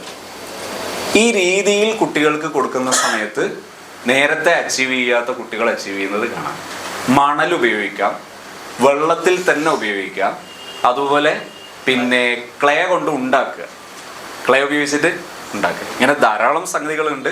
പക്ഷെ ഒരു കാര്യം നിങ്ങൾ ഓർമ്മിച്ചാൽ മതി, ഈ 3 ക്യാരക്ടർ ഉണ്ടല്ലോ, അത് ക്ലബ് ചെയ്യാൻ തീരുമാനിച്ചാൽ തന്നെ ആ കുട്ടികൾ, പക്ഷെ ഏത് സ്റ്റെപ്പ് ഉദ്ദേശിക്കുക, അക്ഷരങ്ങൾ പൂർണ്ണമായാലേ എന്തിലേക്ക് കടക്കുള്ളൂ? ഹർക്കത്തിലേക്ക് കടക്കുള്ളൂ. അതിനുശേഷം മാത്രമേ ശബ്ദ മദ്ദിലേക്ക് കടക്കുള്ളൂ. അതിനുശേഷം 2 അക്ഷരം. 2 അക്ഷരത്തിൽ മുഴുവൻ അക്ഷരവും വന്നാൽ മാത്രമേ 3 അക്ഷരമുള്ള വാക്കുകളിലേക്ക് പോകാവൂ. 3 അക്ഷരമുള്ള വാക്കുകൾ കഴിഞ്ഞിട്ട് 4 അക്ഷരമുള്ള വാക്കുകളിൽ മുഴുവൻ അറബി അക്ഷരങ്ങളും വന്നതിന് ശേഷമാണ് എവിടത്തേക്ക് പോകേണ്ടത്? 2 വാക്കിലേക്ക് പോകേണ്ടത്. 2 വാക്കിലേക്ക് പോകുമ്പോൾ ആദ്യം എങ്ങനെ പോകാവൂ? 2 അക്ഷരമുള്ള 2 വാക്കിലേക്കേ പോകാവൂ. അന്ന് 4 അക്ഷരമുള്ള കുട്ടി കഴിഞ്ഞതല്ലേ, ചെയ്യരുത്. 2 അക്ഷരമുള്ളത് കവർ ചെയ്തിട്ട് മാത്രമേ. അങ്ങനെ കവർ ചെയ്താലുള്ള ഗുണം എന്താ? നമുക്ക് 100 പടിയുള്ള ഒരു കോണി കിടക്കണം. അത് 4 സ്റ്റെപ്പുകൾ വെച്ച് കയറി ചെയ്യാൻ നമുക്ക് പെട്ടെന്ന് കയറാൻ പറ്റുമോ? ഇല്ല, പെട്ടെന്ന് തളരും. നിങ്ങൾ ഓരോ സ്റ്റെപ്പ് കയറി ചെയ്യുന്നതിനേക്കാളും കൂടുതൽ സമയമെടുക്കും, കാല് കേടും വരും. അതുകൊണ്ടാണ് ഈ പ്രധാനപ്പെട്ട റെയിൽവേ സ്റ്റേഷനിലേക്കൊക്കെയുള്ള സ്റ്റെപ്പ് പരിശോധിച്ച് നോക്ക്. ഒരു നിശ്ചിത സ്റ്റെപ്പ് കഴിഞ്ഞാൽ ഒരു ലോങ് സ്റ്റെപ്പ് ഉണ്ട്. അതതിൻ്റെ ശാസ്ത്രീയത. ഇതുപോലൊരു ശാസ്ത്രീയത ഈ സ്കില്ലിൻ്റെ വിഷയത്തിൽ ഇവിടെയുണ്ട്. അതുകൊണ്ട് തന്നെ ഈ സ്റ്റെപ്പുകൾ കവർ ചെയ്തിട്ട് മാത്രമേ അടുത്ത സ്റ്റെപ്പിലേക്ക് പോകാം. ഞാൻ കണ്ടൊരു അത്ഭുതം, എല്ലാ റെമഡിയും കഴിഞ്ഞിട്ട് തോറ്റവർ ഞാൻ ഇത് ചെയ്തപ്പോൾ വിജയിച്ചു. അശ്വന്തിൻ്റെ ഇതെല്ലാം കണ്ടപ്പോൾ എല്ലാം കഴിഞ്ഞതാ. ഞാൻ അബ്ദു സാറെ വിളിച്ചു ഉടനെ, സാറേ ഈ വിഷയത്തിൽ ഇനി എന്താ ചെയ്യേണ്ടത്? എല്ലാം കഴിഞ്ഞതാണ്. സാർ എന്നോട് പറഞ്ഞു, കിമുസത് നിങ്ങളല്ലേ ചെയ്യുന്നത്, റിസൾട്ട് ഉണ്ടാവും, നിങ്ങൾ ധൈര്യമായിട്ട് ചെയ്തോ. ഷെയ്ഖിൻ്റെ ഇജാസത്താ. പിന്നെ സംഭവം എന്താ? നമ്മളിതേ ചെയ്യുള്ളൂ. നമ്മൾ ഈ ലെവൽ ഉപയോഗിച്ചേ നമ്മൾ ചെയ്യുള്ളൂ. ലെവലിൽ 1ാമത്തെ 2ാമത്തെ 3 ലെവൽ ചെയ്തപ്പോൾ കുട്ടികൾ ക്ലാസ്സിൽ വെച്ച് പുസ്തകം വായിക്കാൻ തുടങ്ങി. ഇതൊരു സീക്രട്ടാണ് ഞാനിപ്പോൾ ഈ പറയുന്നതൊക്കെ. അതായത് ഇത്രയും റെമഡി ചെയ്തിട്ട് ഉത്തരം കിട്ടാത്ത കുട്ടികൾ എന്ത് ചെയ്യാൻ തുടങ്ങി? ഞാൻ 1, 2, 3 സ്റ്റെപ്പേ ചെയ്തിട്ടുള്ളൂ. ആ സ്റ്റെപ്പ് കഴിയുമ്പോൾ കുട്ടികൾ ഇതുവരെ പുസ്തകം കയ്യിൽ കൊടുത്താൽ 8ാം ക്ലാസ്സിൽ ക്ലാസ് ടീച്ചർ എൻ്റെ അടുത്ത് വന്നിട്ട് പറഞ്ഞു, സാറേ നിങ്ങൾ ഭയങ്കര സംഭവമാണെന്ന് പറഞ്ഞു. എന്താ? ഞങ്ങൾ സാധാരണ പുസ്തകം കൊടുത്താൽ ഇവനിങ്ങനെ പിടിച്ച് നിൽക്കും, കുട്ടികളെ മുമ്പിൽ ഇങ്ങനെ പിടിച്ചിങ്ങനെ നിൽക്കും. ഇത്രയും വായിക്കാൻ അറിയുന്ന കുട്ടിയെ ഇവൻ, എന്നിട്ടും അവൻ പുസ്തകം പിടിച്ചു നിൽക്കും. ആ കുട്ടി ഇപ്പൊ എന്നോട് കഴിഞ്ഞ ദിവസം വളരെ ഓപ്പണായിട്ട്, ആ കുട്ടിയുടെ സംസാരം കേട്ടപ്പോൾ തന്നെ ആ ടീച്ചർ പറഞ്ഞു, എന്താ ടീച്ചറുടെ പേര്? സഫൂറ ടീച്ചർ എന്നാണ് എൻ്റെ ഓർമ്മ. ടീച്ചർ പറഞ്ഞു ഭയങ്കര സംഭവമാണ്. കാരണം അവൻ്റെ വാക്ക് തന്നെ ഭയങ്കര ആത്മവിശ്വാസം ഉണ്ട്. അവൻ കുട്ടി പറയാ, ടീച്ചറെ എനിക്ക് കഴിയും, ഇനി ഞാൻ വായിച്ചോളൂ, ഇനി ഞാൻ പഠിച്ചോളൂ എന്ന് പറയാം. ഭയങ്കര സംഭവമാണെന്ന് പറയാം. എന്താ കാര്യം? ഈ സ്റ്റെപ്പുകളാണ് നമ്മൾ കവർ ചെയ്യേണ്ടത്. നമ്മൾ ഒരിക്കലും നമ്മുടെ ക്ലാസ്സിലെ സ്റ്റെപ്പുകൾ അനുസരിച്ച് കുട്ടികളെ അവിടെ ശ്രദ്ധിക്കേണ്ട ഒരു കാര്യം കൂടെ പറയുന്നു. ഉപദേശിക്കൊന്നും ചെയ്യല്ല, അറിയാതെ പറഞ്ഞു പോവുകയാണ്. പലപ്പോഴും നമ്മുടെ ക്ലാസ്സിൽ ഒരു കുട്ടി പിന്നോക്കം നിന്നാൽ ആ പിന്നോക്കം നിൽക്കുന്ന കുട്ടി ഇച്ചിരി എന്തെങ്കിലും ഒരു കളിക്കുകയും കൂടി ചെയ്താൽ നമുക്കങ്ങനെ ഉണ്ടാവും. സത്യത്തിൽ അവിടെ എന്താ സംഭവിക്കുന്നത്? ഏതെങ്കിലും ഒരു കുട്ടിക്ക് എൻ്റെ ക്ലാസ്സിൽ ഏറ്റവും മോശം കുട്ടിയാകണം എന്ന് ഇഷ്ടം ഉണ്ടാവുമോ? ഇല്ല. ആ കുട്ടിക്ക് ആ സമയത്ത് സംഭവിക്കുന്ന ഒരു വേൾഫ് നമ്മളും അഥവാ അധ്യാപക സമൂഹവും രക്ഷിതാക്കളും അജ്ഞരായതുകൊണ്ട് ഈ കുട്ടികൾ അനുഭവിക്കുന്ന ഒരു പീഡനം, ആ ഒരു പ്രയാസം, ആ പ്രയാസത്തിന്റെ പേരിൽ നമ്മൾ കുട്ടികളെ ചെറുതാക്കി കാണുന്നത് ശരിയാണോ? അവര് ആ ലിസാനുൽ ഹാല് കൊണ്ട് അവര് നമ്മളോട് പറയുന്ന മർഹബൻ ആ ലിസാനുൽ ഹാല് കൊണ്ട്, സാന്ദർഭിക ഭാഷ കൊണ്ട് അവരാ സമയത്ത് നമ്മളോട് പറയുന്ന എന്താ അറിയോ? ഉസ്താദേ, എനിക്കും മനസ്സിലാകുന്ന ഭാഷയിൽ ഒന്ന് പഠിപ്പിച്ചതാ, ഞാൻ അതിനാ രാവിലെ എഴുന്നേറ്റ് വരുന്നത് എന്ന് ആ കുട്ടി നമ്മളോട് ലിസാനുൽ ഹാല് കൊണ്ട് പറയുന്നുണ്ട്. പക്ഷെ അത് കേൾക്കാൻ നമുക്ക് പറ്റുന്നില്ല. അത് കേൾക്കാൻ പറ്റാത്തത് കൊണ്ട് തന്നെ ആ കുട്ടി പിന്നെയും കഷ്ടപ്പെടുന്നു. ആ കുട്ടിക്ക് അതുകൊണ്ടുണ്ടായിത്തീരുന്ന ഒരു പ്രയാസമാണ് വെറുതെ ഇരുന്നാൽ. ഞാനിപ്പോൾ ഇങ്ങനെ മിണ്ടാതിരുന്ന നിങ്ങൾക്കൊക്കെ ഇങ്ങനെ ഇരിക്കാൻ പറ്റുമോ? നിങ്ങൾക്ക് എന്തോന്ന് മനസ്സിലാക്കാൻ പറ്റുന്ന ഭാഷയിൽ എന്തോന്ന് ഞാൻ പറഞ്ഞുകൊണ്ടല്ലേ നിങ്ങൾക്ക് എന്നെ ശ്രദ്ധിച്ചിരിക്കാൻ പറ്റുന്നത്. അല്ലെങ്കിൽ നിങ്ങളിങ്ങനെ ഇരുന്ന് നോക്കട്ടെ, ഇവിടെ അവിടെ കേൾക്കും, പള്ളി കേൾക്കും നമ്മളെ കുലുമേല്. നമ്മൾ ഓരോരുത്തരും നമ്മളെ ഒരേ കൂടിൻ്റെയോ അല്ലെങ്കിൽ കഴിഞ്ഞ ശമ്പളത്തിൻ്റെയോ അല്ലെങ്കിൽ അപ്പുറത്തെ മദ്രസയിലെ വിഷയം പറഞ്ഞാൽ തന്നെ ഇവിടെ ബഹളാകും. അതാകാത്തത് എന്തുകൊണ്ടാ? ഇങ്ങനൊരു കമ്മ്യൂണിക്കേഷൻ. ഈ കമ്മ്യൂണിക്കേഷൻ ഇല്ലെങ്കിൽ നമ്മൾ വയലന്റ് ആകുന്നത് പോലെ നമ്മുടെ കുട്ടികൾ വയലന്റ് ആകുമെന്ന് പറയാൻ പറ്റൂല. നമ്മളെ മുത്തഹരിക്കാകുന്നത് പോലെ നമ്മുടെ കുട്ടികളും മുത്തഹരിക്കാകും അവർക്കറിയാവുന്ന ഭാഷയിൽ. അതിന് നമ്മളെങ്ങനെ അവരെ കുറ്റം പറയുന്നു? അതിന് നമ്മളെങ്ങനെ അവരെ ശിക്ഷിക്കലെങ്ങനെ? ഇത് ഞാൻ ആപേക്ഷികമായി നിങ്ങളെ മനസ്സിൽ കൊണ്ടുവരുന്ന എന്തിനാണെന്നറിയും? ഒരു ദിവസം ഒരു കുട്ടിയെ എൻ്റെ അടുത്ത് കൊണ്ടുവന്നൊരു ഉമ്മ, നല്ല അച്ചടക്കമുള്ള നല്ലൊരു മോന്. ഈ കുട്ടി ഒരു ദിവസം രാവിലെ മുതൽ വൈകുന്നേരം വരെ വീടിങ്ങനെ ചുറ്റി ഓടുക. ഭക്ഷണം കഴിക്കുന്നില്ല കുട്ടി, വീട് കറങ്ങി ഓടുക. ഈ ഉമ്മ പറയാൻ, ഞാൻ ഒരുപാട് പൊട്ടി കരഞ്ഞു എൻ്റെ മോനെ കണ്ടത്. കാരണം രാവിലെ തുടങ്ങിയതാ മോൻ എന്ത് ചെയ്യുക, വീടിന് ചുറ്റും ഓടാൻ തുടങ്ങിയ. അങ്ങനെ ഓടി ഓടി ഓടി ഒരു വക ആ കുട്ടി ഒന്ന് തളർന്നപ്പോൾ ആ കുട്ടിയോട് ഈ ഉമ്മ അങ്ങനെ കൂടെ ഇരുന്ന് കരഞ്ഞിട്ട് ചോദിച്ചു, എന്താ മോനെ? ആ കുട്ടി ആ സമയത്ത് പറഞ്ഞ ഒരു വാക്കുണ്ടായിരുന്നു. ഇപ്പൊ ആ കുട്ടി 7ാം ക്ലാസ്സിലെങ്ങാനും പഠിക്കുമ്പോഴാണ് ഈ സംഭവം നടക്കുന്നത്. 7, 8 എനിക്ക് ഓർമ്മയില്ല. 1ാം ക്ലാസ്സിലോ 2ാം ക്ലാസ്സിലോ വെച്ച് ആ കുട്ടിയോട് ടീച്ചർ പറഞ്ഞ ചില വാക്കുകളും ചില സംഭവങ്ങളാണ് ആ സമയത്ത് ആ കുട്ടി പറയുന്നത്. ഇത് ഉമ്മക്ക് അപ്പോഴും മനസ്സിലായിട്ടില്ല. സത്യത്തിൽ എന്തായിരുന്നു എന്നറിയാം? ഈ കുട്ടിയുടെ മനസ്സ് കിടന്ന് പുകയായിരുന്നു ഇത്രയും വർഷം ഈ സാധനം മനസ്സ് കിടന്ന് പുകഞ്ഞിട്ട് വന്നതാണ്. ഈ നിവൃത്തികേടുണ്ടായ ഒരു സാധനമാണ് ഈ ഓട്ടം. അത്ര ഗൗരവമുള്ള സാധനമാണ് നമ്മുടെ മക്കളിൽ നമ്മൾ കൊടുക്കുന്ന ഓരോ ചെറിയ ഷൗട്ടിങ്ങുകളും ഓരോ ചെറിയ ശിക്ഷകളും. ഒന്നും വേണ്ട. ഈ സദസ്സിലിരിക്കുന്ന നിങ്ങളെ ഞാൻ ഇത്ര ബഹുമാനിച്ച് സംസാരിക്കുന്നു. നിങ്ങളിൽ ഏതെങ്കിലും ഒരാളെ പേഴ്സണലായി ഞാനൊന്ന് ഇൻസൾട്ട് ചെയ്ത് സംസാരിക്കുന്നു എന്ന് സങ്കല്പിച്ചു നോക്കുന്നു. ഇഷ്ടപ്പെടുമോ? ഇല്ല. നമ്മളെ ബാക്കിയല്ലേ നമ്മുടെ മക്കൾ, നമ്മുടെ തന്നെ ബാക്കിയല്ലേ, നമ്മുടെ തന്നെ അവശേഷിക്കുന്നതല്ലേ നമ്മുടെ മക്കൾ. അവർക്ക് മനസ്സിന് വേദന ഉണ്ടാവൂലേ? അവരുടെ വേദന പ്രകടിപ്പിക്കാത്തത് അവരെ അഭിമാനബോധം കൊണ്ടാ, നമ്മളോടുള്ള ബഹുമാനം കൊണ്ടാ. ഉസ്താദുമാരെയും അധ്യാപകരെയും എന്ത് ചെയ്യരുത്, തിരിച്ചു പ്രതികരിക്കരുത്, അത് അനാദരവാണെന്ന് മനസ്സിലാക്കിയത് കൊണ്ട് അവർ സഹിക്കുന്നു. അത് നമ്മളിങ്ങനെ ചൂഷണം ചെയ്യുന്നത് ശരിയാണോ? നമ്മുടെ ക്ലാസ്സിൽ ഏതെങ്കിലും ഒരു കുട്ടി ഏതെങ്കിലും ഒരു അച്ചടക്കരാഹിത്യം കാണിക്കുന്നുണ്ടെങ്കിൽ ഒരു തവണ ഇതൊന്നും മനസ്സിലിടണം.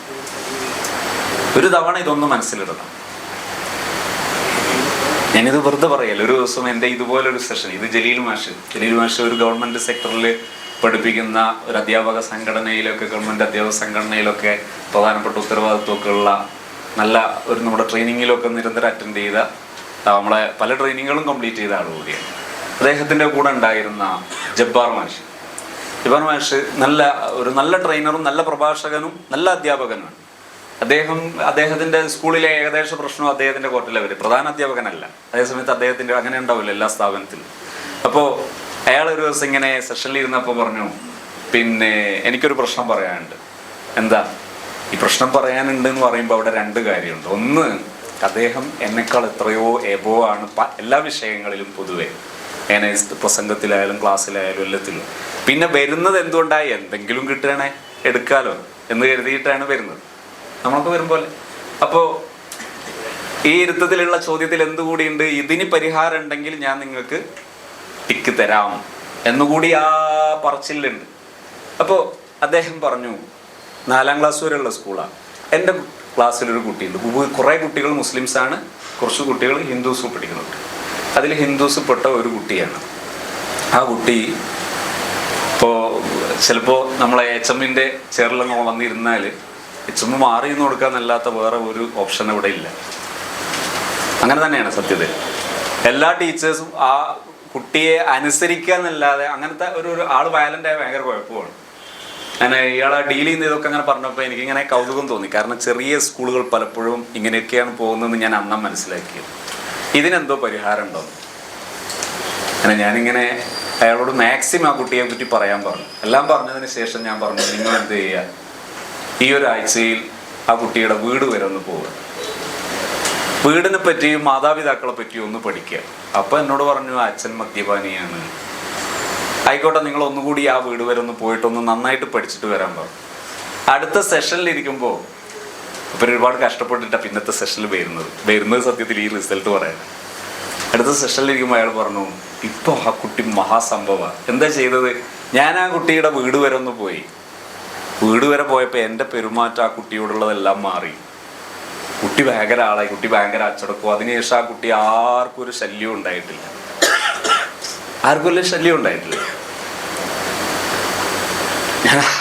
സത്യത്തില് ഞാൻ അവിടെ അത് പറയാനുള്ള കാരണം എന്താ, ആ കുട്ടിയല്ല ആ കുട്ടിയുടെ പ്രശ്നത്തിന്റെ ഇതിന്റെ ഉറവിടം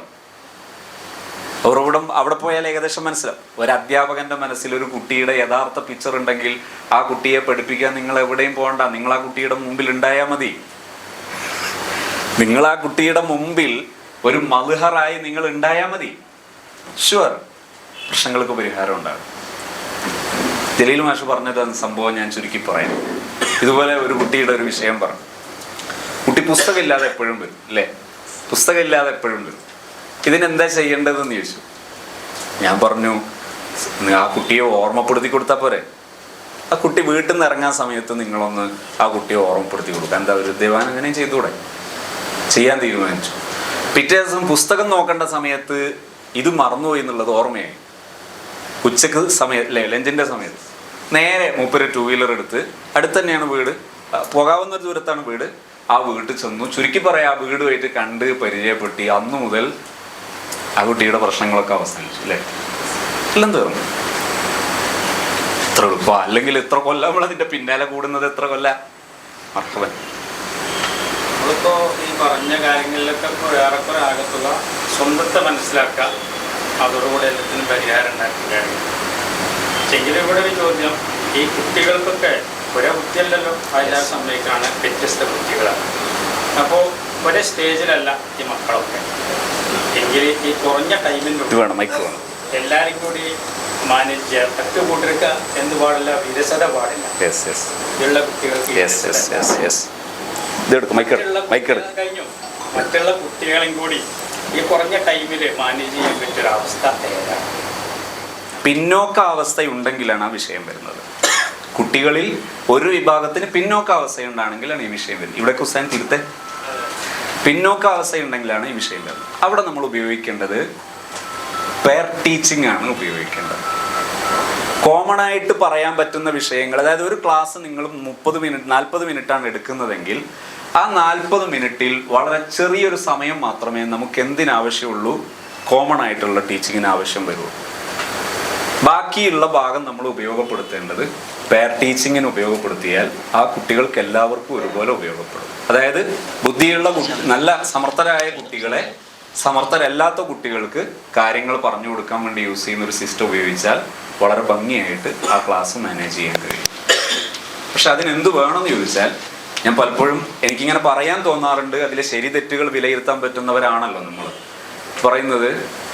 ഒരു ക്ലാസ് എടുക്കാൻ പോകുന്ന സമയത്ത് പാഠക്കുറിപ്പ് എന്നല്ല നമ്മൾ പറയാതെ, പാഠക്കുറിപ്പ് തയ്യാറാക്കാതെ ക്ലാസ് എടുത്തു കഴിഞ്ഞാൽ ആ ക്ലാസ്സിൻ്റെ സാലറി വാങ്ങാൻ നിൽക്കരുത് എന്നുള്ളതാണ് എൻ്റെ.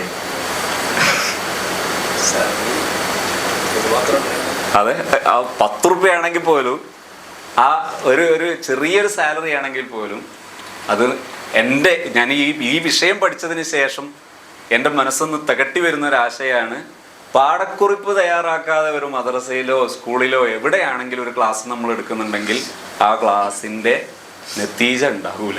അതുകൊണ്ട് ആ ക്ലാസ്സിൽ എന്ത് ചെയ്യരുത്, ഒന്നുകിൽ പാഠക്കുറിപ്പ് തയ്യാറാക്കി മാത്രം എടുക്കുക, അല്ലെങ്കിൽ ഫ്രീ ആക്കിയിട്ട് വെറുതെ അത് ചെയ്യുന്നതും തെറ്റാണ്. കാരണം ആ സമയം പോവുകയല്ലേ. നമ്മൾ പാഠക്കുറിപ്പ് എടുക്കാതെ ഒരിക്കലും പോകരുത്. പാഠക്കുറിപ്പ് തയ്യാറാക്കിയിട്ടാണ് പോകുന്നതെങ്കിൽ നമുക്ക് ഈ ക്ലാസ് റൂം ഇതുപോലെ മാനേജ് ചെയ്യാൻ കഴിയും. അതുപോലെ അവിടെ ശ്രദ്ധിക്കേണ്ട മറ്റൊരു സാധനം, യൂസ് അത് പറഞ്ഞിടത്തുള്ള ഒരു വിഷയം, ഒരു വർഷത്തേക്കുള്ള ഒരു ടാർഗറ്റ് ആ വിഷയത്തിൽ അഥവാ ക്ലാസ് റൂം മാനേജ്മെൻറ്റ് വിഷയത്തിൽ നമുക്കുണ്ടാകണം. ഒരു വർഷത്തേക്കുള്ളത്.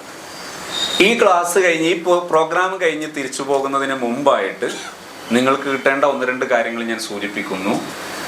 നമ്മുടെ മദ്രസ ക്ലാസ്സിൽ അല്ലെങ്കിൽ നമ്മുടെ സ്കൂളുകളിൽ നമ്മുടെ ക്ലാസ്സിൽ ഉള്ള മുഴുവൻ കുട്ടികളും കറക്റ്റ് സമയത്ത് കുട്ടികൾ എത്തും, ശിക്ഷ ആവശ്യമില്ലാതെ എന്ന് പറയാൻ നിങ്ങൾക്ക് പറ്റും ഇൻഷാ അല്ലാഹ്.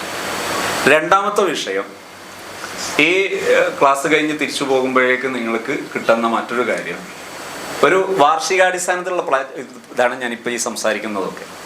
നിങ്ങൾക്ക് നമ്മുടെ ഒരു കുട്ടിക്ക് നമ്മുടെ ഒരു എക്സാം വരുന്ന ഒരു സമയത്ത് എക്സാമിന് വേണ്ടിയിട്ടുള്ള ഒരു പ്രത്യേക സ്റ്റഡി ടൈം ആവശ്യമില്ല എന്ന് കുട്ടികൾക്കും പഠിപ്പിക്കുന്ന നിങ്ങൾക്കും നമുക്കും ഇൻഷാ അല്ലാഹ് ധൈര്യസമേതം പറയാൻ കഴിയും. ഈ വിഷയം നിങ്ങൾക്ക് അഥവാ ബോധ്യപ്പെട്ടിട്ടില്ലെങ്കിൽ നന്നായിട്ട് ഇൻറ്ററാക്ഷനിലേക്ക് വരണം. അടുത്ത സെഷനിലാണ് ഞാനത് പറയാൻ വെച്ചത്. കാരണം ഇപ്പം മർമ്മപ്രധാനമായി ഞാൻ നിങ്ങളുമായിട്ടൊന്ന് ഇണങ്ങാനാണ് ഞാൻ ഇത്രയും സമയം എടുത്തത്. ഈ ടൈപ്പ് ഇട്ടത് അതിന്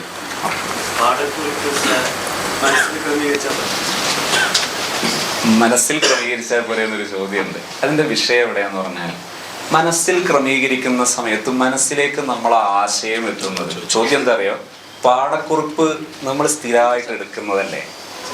ഞാൻ ഇപ്പം 5ാം ക്ലാസ് എടുക്കുന്നു സങ്കല്പിക്കുക, ഞാൻ 8 കൊല്ലമായി ഞാൻ 5ാം ക്ലാസ് എടുക്കുന്നു. എനിക്കറിയാം ഇനി പാഠപുസ്തകം മാറിയാലും എനിക്കറിയാം ഏതുവരെ പോകുന്നു. ഈ കുട്ടികൾ ഇതുപോലെ എനിക്ക്, എന്നാൽ പോലും പാഠക്കുറിപ്പ് തയ്യാറാക്കാതെ നമ്മൾ എടുത്താൽ അത് ഫലിക്കൂല. എന്തുകൊണ്ടെന്നറിയോ, പാഠക്കുറിപ്പ് നമ്മൾ തയ്യാറാക്കുന്ന സമയത്ത് നമ്മുടെ മൈൻഡ് സെറ്റ് അഥവാ മൈൻഡിൻ്റെ 90% കിടക്കുന്നത് സബ് കോൺഷ്യസ് ആണ്. ഈ സബ് കോൺഷ്യസിലേക്ക് സാധനം എത്തിയിട്ടില്ലെങ്കിൽ അത് കുട്ടികളിൽ വരൂല. കോൺഷ്യസിലേ എന്ത് വരുള്ളൂ, നമ്മളെ മനസ്സ് കാണൽ കോൺഷ്യസിലേ വരുള്ളൂ, സബ് കോൺഷ്യസിൽ കയറൂല. കയറണമെങ്കിൽ നിങ്ങൾ എന്തെങ്കിലും ആക്ടിവിറ്റീസ് ചെയ്യണം. ഒരാൾ പാഠക്കുറിപ്പ് തയ്യാറാക്കുക അങ്ങനെ ഡാൻസ് ചെയ്തിട്ട് എന്നാൽ ചിലപ്പം കയറിയെന്ന് വരും. കാരണം സ്പെഷ്യാലിറ്റിയാണ്. ചില സ്പെഷ്യാലിറ്റികൾ എന്ത് ചെയ്യും, നമ്മുടെ മെമ്മറിയിലേക്ക് കയറും. ഇപ്പം ഞാൻ ചോദിക്കുകയാണ്, ഉസ്താദ് പകല് ചൂടായതുകൊണ്ട് നോമ്പ് വെക്കൂല എന്നുള്ള സങ്കല്പത്തിൽ ചോദിക്കുക, ഉസ്താദ് ഇന്നലെ ഉച്ചക്ക് ചോറിന് കൂട്ടിയ കറി ഏതാണെന്ന് ചോദിച്ചാൽ ചിലപ്പോൾ ഓർമ്മ ഉണ്ടാവില്ല. അതേ ആളോട് ഞാൻ ചോദിക്കുന്നു, കഴിഞ്ഞ ചെറിയ പെരുന്നാൾക്ക് നിങ്ങൾ ഉച്ചക്ക് ഭക്ഷണം കഴിച്ചത് എവിടുന്നായിരുന്നു? ഓർമ്മയുണ്ട്, ഭക്ഷണം ഓർമ്മയുണ്ട്, ടേസ്റ്റ് ഓർമ്മയുണ്ട്. അത് സ്പെഷ്യാലിറ്റിയാണ്. ആ സീൻ ഉണ്ടല്ലോ, അതിൻ്റെ എന്താ പറയുക, കരീനത്ത്. ആ കരീനത്ത് നമ്മളെ സാധനത്തിലേക്ക് കൊണ്ടുവരുന്നത് ഏതിലേക്കാണ്? സബ് കോൺഷ്യസിലേക്കാണ്. സബ് കോൺഷ്യസ് എന്ന് പറഞ്ഞാൽ മൈൻഡിൻ്റെ 90%. മനസ്സിൻ്റെ 90% എന്താണ്? സബ് കോൺഷ്യസ് ആണ്. ഈ 90%ലേക്ക് സാധനം വന്നാൽ മാത്രമേ അത് എവിടെയിലേക്ക് വരുള്ളൂ, നമ്മളെ മുഖാത്തവിലേക്ക് വരുള്ളൂ, അല്ലെങ്കിൽ മുഖാത്തവിൽ വരൂല. അതുകൊണ്ട് തന്നെ മനസ്സിൽ പാഠക്കുറിപ്പുണ്ടായതുകൊണ്ട് ഞാൻ ഈ പറഞ്ഞ ഇഫക്റ്റ് ചെയ്യൂല. ഞാൻ പറഞ്ഞ അതായത് മൈൻഡ് 2 ജുസാണ്. ഒന്നാമത്തെ ജുസ് കോൺഷ്യസ്, അതായത് ഇപ്പൊ നമ്മൾ സംസാരിക്കും പോലെ. സബ് കോൺഷ്യസ് എന്ന് പറയുന്നത് ഇപ്പൊ ഞാൻ സംസാരിക്കുമ്പോൾ ഇടയ്ക്ക് ഇങ്ങനെ വരുന്നു. എന്താ സംഭവം? ഈ ചൂട് എന്നെയും ബാധിക്കുന്നുണ്ട്, ഞാൻ എൻ്റെ ബോഡി ലാംഗ്വേജിൽ അറിയാതെ പറയാണ് ഇത്. ഇതുപോലെ മൈൻഡ് എന്ന് പറയുന്ന സാധനം കോൺഷ്യസ് ആണ് 10%. നമ്മൾ സാധാരണ ഈ മുആമലത്തൊക്കെ എന്തിൽ പെട്ടതാണ്? ഈ കോൺഷ്യസിൽ പെട്ടതാണ്. അതേ സമയത്ത് നമ്മൾ അറിയാതെ കുറെ ആശയവിനിമയം നടത്തുന്നുണ്ട്, പ്രത്യേകിച്ച് ബോഡി ലാംഗ്വേജ്. ഈ ബോഡി ലാംഗ്വേജിലൊക്കെ ഉള്ളത് എന്താണ്? 90%. ഈ 90% നിന്ന് വരുന്ന സാധനമാണ്. അതാണ് എവിടെ നെത്തീജ ഉണ്ടാക്കുന്നത്? നമ്മുടെ മുഖാത്തബിൽ, നമ്മുടെ വിദ്യാർത്ഥികളിൽ, നമ്മുടെ അഭിസംബോധിതരിൽ നെത്തീജ ഉണ്ടാക്കുന്നത് ഈ സാധനമാണ്. അതുകൊണ്ട് തന്നെ ആ എഴുതി ചെയ്യുന്നതിന് അത്ര മേൽ പ്രസക്തി റെഡിയത്. അപ്പോൾ സാധാരണ നമ്മൾ ഒരു ക്ലാസ് വെക്കുന്ന സമയത്ത് അതിനെയാണ് മദ്രസയിലെ ക്ലാസ്സിൻ്റെ സിസ്റ്റം ഞാൻ മനസ്സിലാക്കുന്നിടത്തോളം. അത് ഈ നമ്മളെ മുമ്പിലുള്ള ഈ ആളുകൾക്ക് നമ്മളൊരു നിലവാരം ഉണ്ടാവൽ മനസ്സിലാകാനുള്ള ഒരു പ്രത്യേക ഐഡിയ ആണ്. ഇപ്പോൾ നിങ്ങളിപ്പോൾ ഇവിടെ ക്ലാസ് എടുക്കുമ്പം ഒരു നോട്ടിലിങ്ങനെ നോക്കി ഞങ്ങൾ ക്ലാസ് എടുക്കുമ്പം ഇവിടെ നിൽക്കുന്ന ആളുകൾക്ക് നിങ്ങളെപ്പറ്റിയുള്ള നിലവാരം കുറയുന്ന, അതോടുകൂടെ അതാ മനസ്സിലാവലും മാറ്റങ്ങൾ വരും. അപ്പോൾ നമ്മൾ ശരിക്കും പാഠമാക്കി നമ്മളെ മനസ്സിൽ തന്നെ ആ രൂപരേഖ കണ്ട് ക്ലാസ് എടുക്കുന്നതിനാണ് കൂടുതൽ ഈ മുമ്പിലിരിക്കുന്ന ആളുകൾക്ക് ഇത് എഫക്റ്റ് ചെയ്യുക എന്നാണ് ഞാൻ മനസ്സിലാക്കിയിട്ടും പഠിച്ചത്. എൻ്റെ ബയാന് നല്ല കഴിവുണ്ട്. ഇന്നഫിൽ ബയാനില്ല സിഹറ എന്ന് പറഞ്ഞ ഒരു ഇതുണ്ട്. പക്ഷെ അവിടെ എന്താ വിഷയം എന്നറിയോ? നമ്മൾ ഈ പാഠക്കുറിപ്പ് തയ്യാറാക്കുക എന്ന് പറഞ്ഞാൽ പാഠക്കുറിപ്പ് കൊണ്ടുപോയി കുട്ടികളെ മുമ്പിൽ വായിക്കുക എന്നല്ല. പാഠക്കുറിപ്പ് തയ്യാറാക്കി നിങ്ങളെ ഡയറിയിൽ ഉണ്ടായാൽ മതി. അത് മദ്രസയിൽ ക്ലാസ് പോകണ്ട. അല്ലല്ല, രണ്ടു വ്യത്യാസമാണ്. ഉസ്താദിന് ഞാൻ പറഞ്ഞ മനസ്സിലായി. എന്തെന്നറിയോ? ചെയ്യണം, ശരിക്കും വരച്ചെഴുതി ചെയ്തിട്ട് അത് പിന്നെ നിങ്ങൾ പറയാലോ റൂമിലോ എവിടെ വെച്ചാലും കുഴപ്പമില്ല. ആദ്യം ചെയ്യണം. കൗലും ഫീലും രണ്ടും രണ്ട് തന്നെ.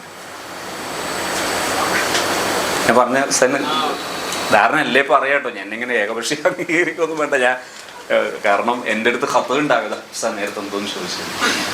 നന്നായി പഠിക്കുന്ന കുട്ടികളെ ക്ലാസ്സിൽ അനുസരിക്കാത്ത അടുത്ത് പറയും.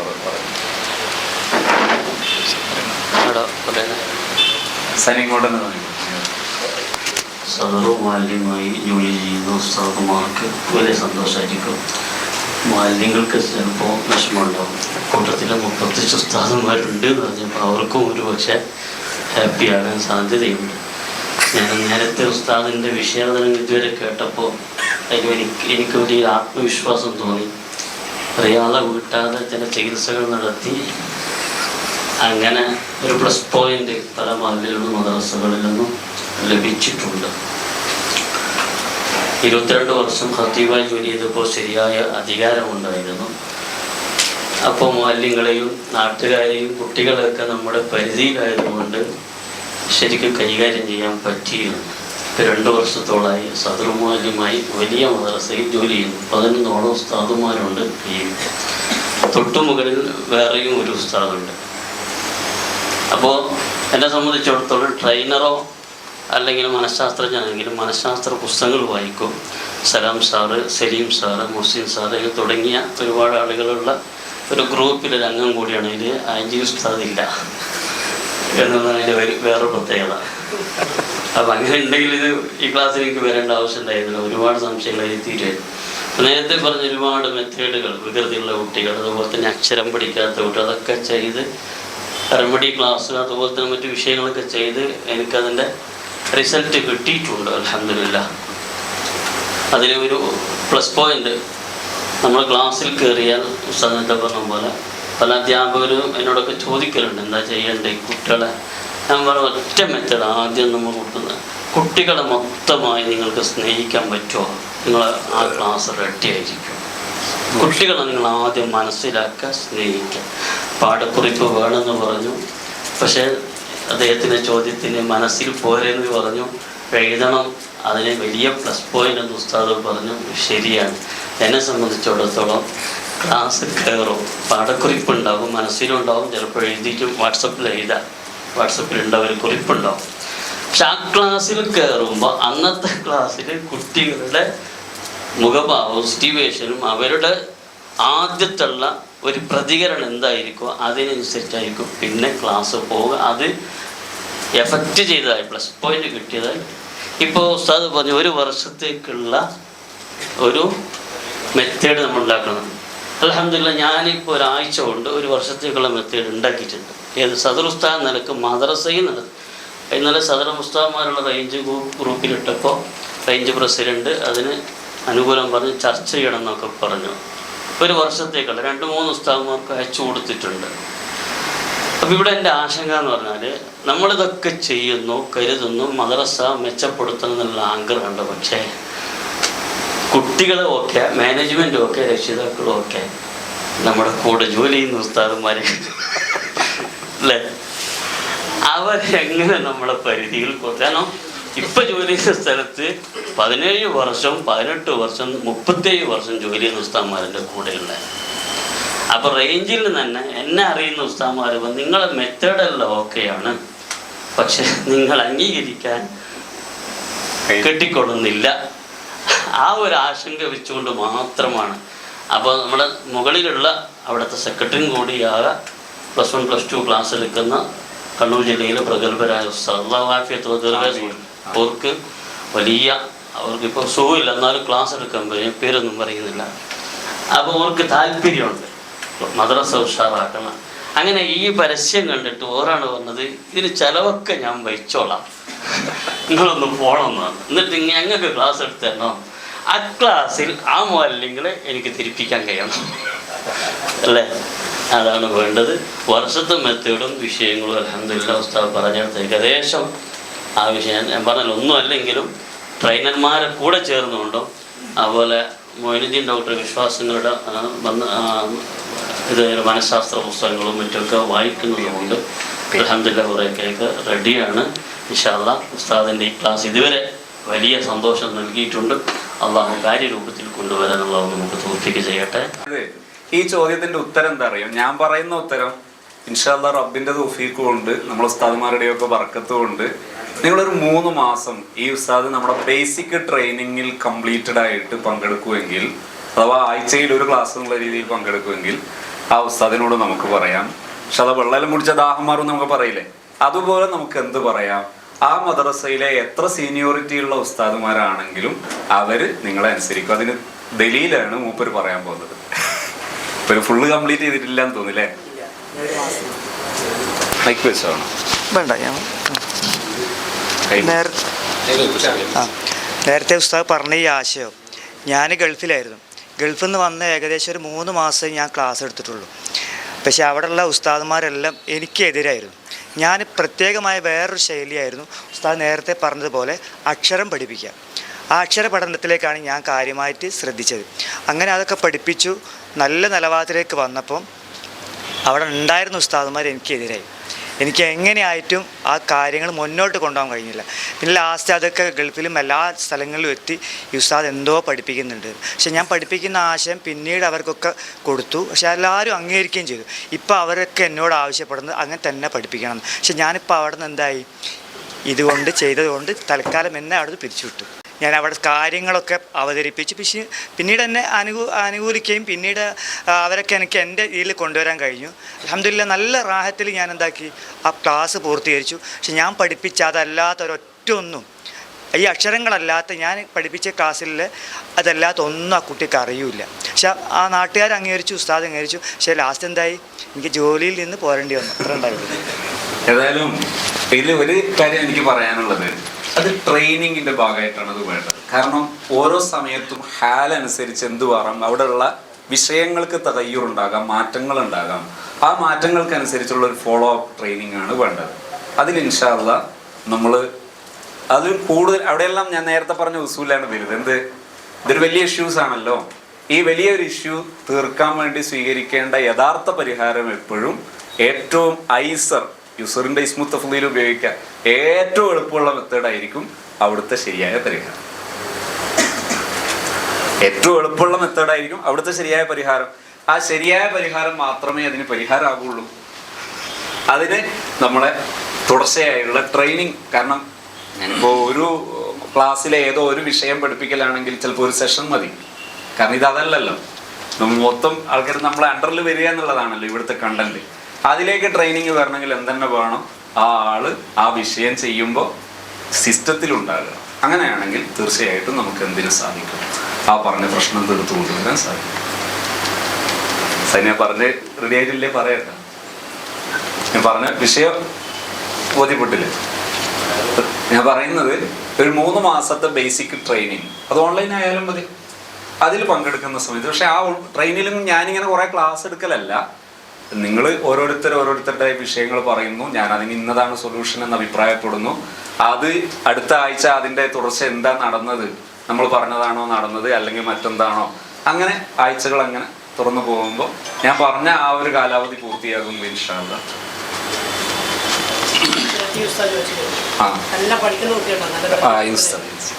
അതായത് നല്ലോണം പഠിക്കുന്ന മക്കളാണ്.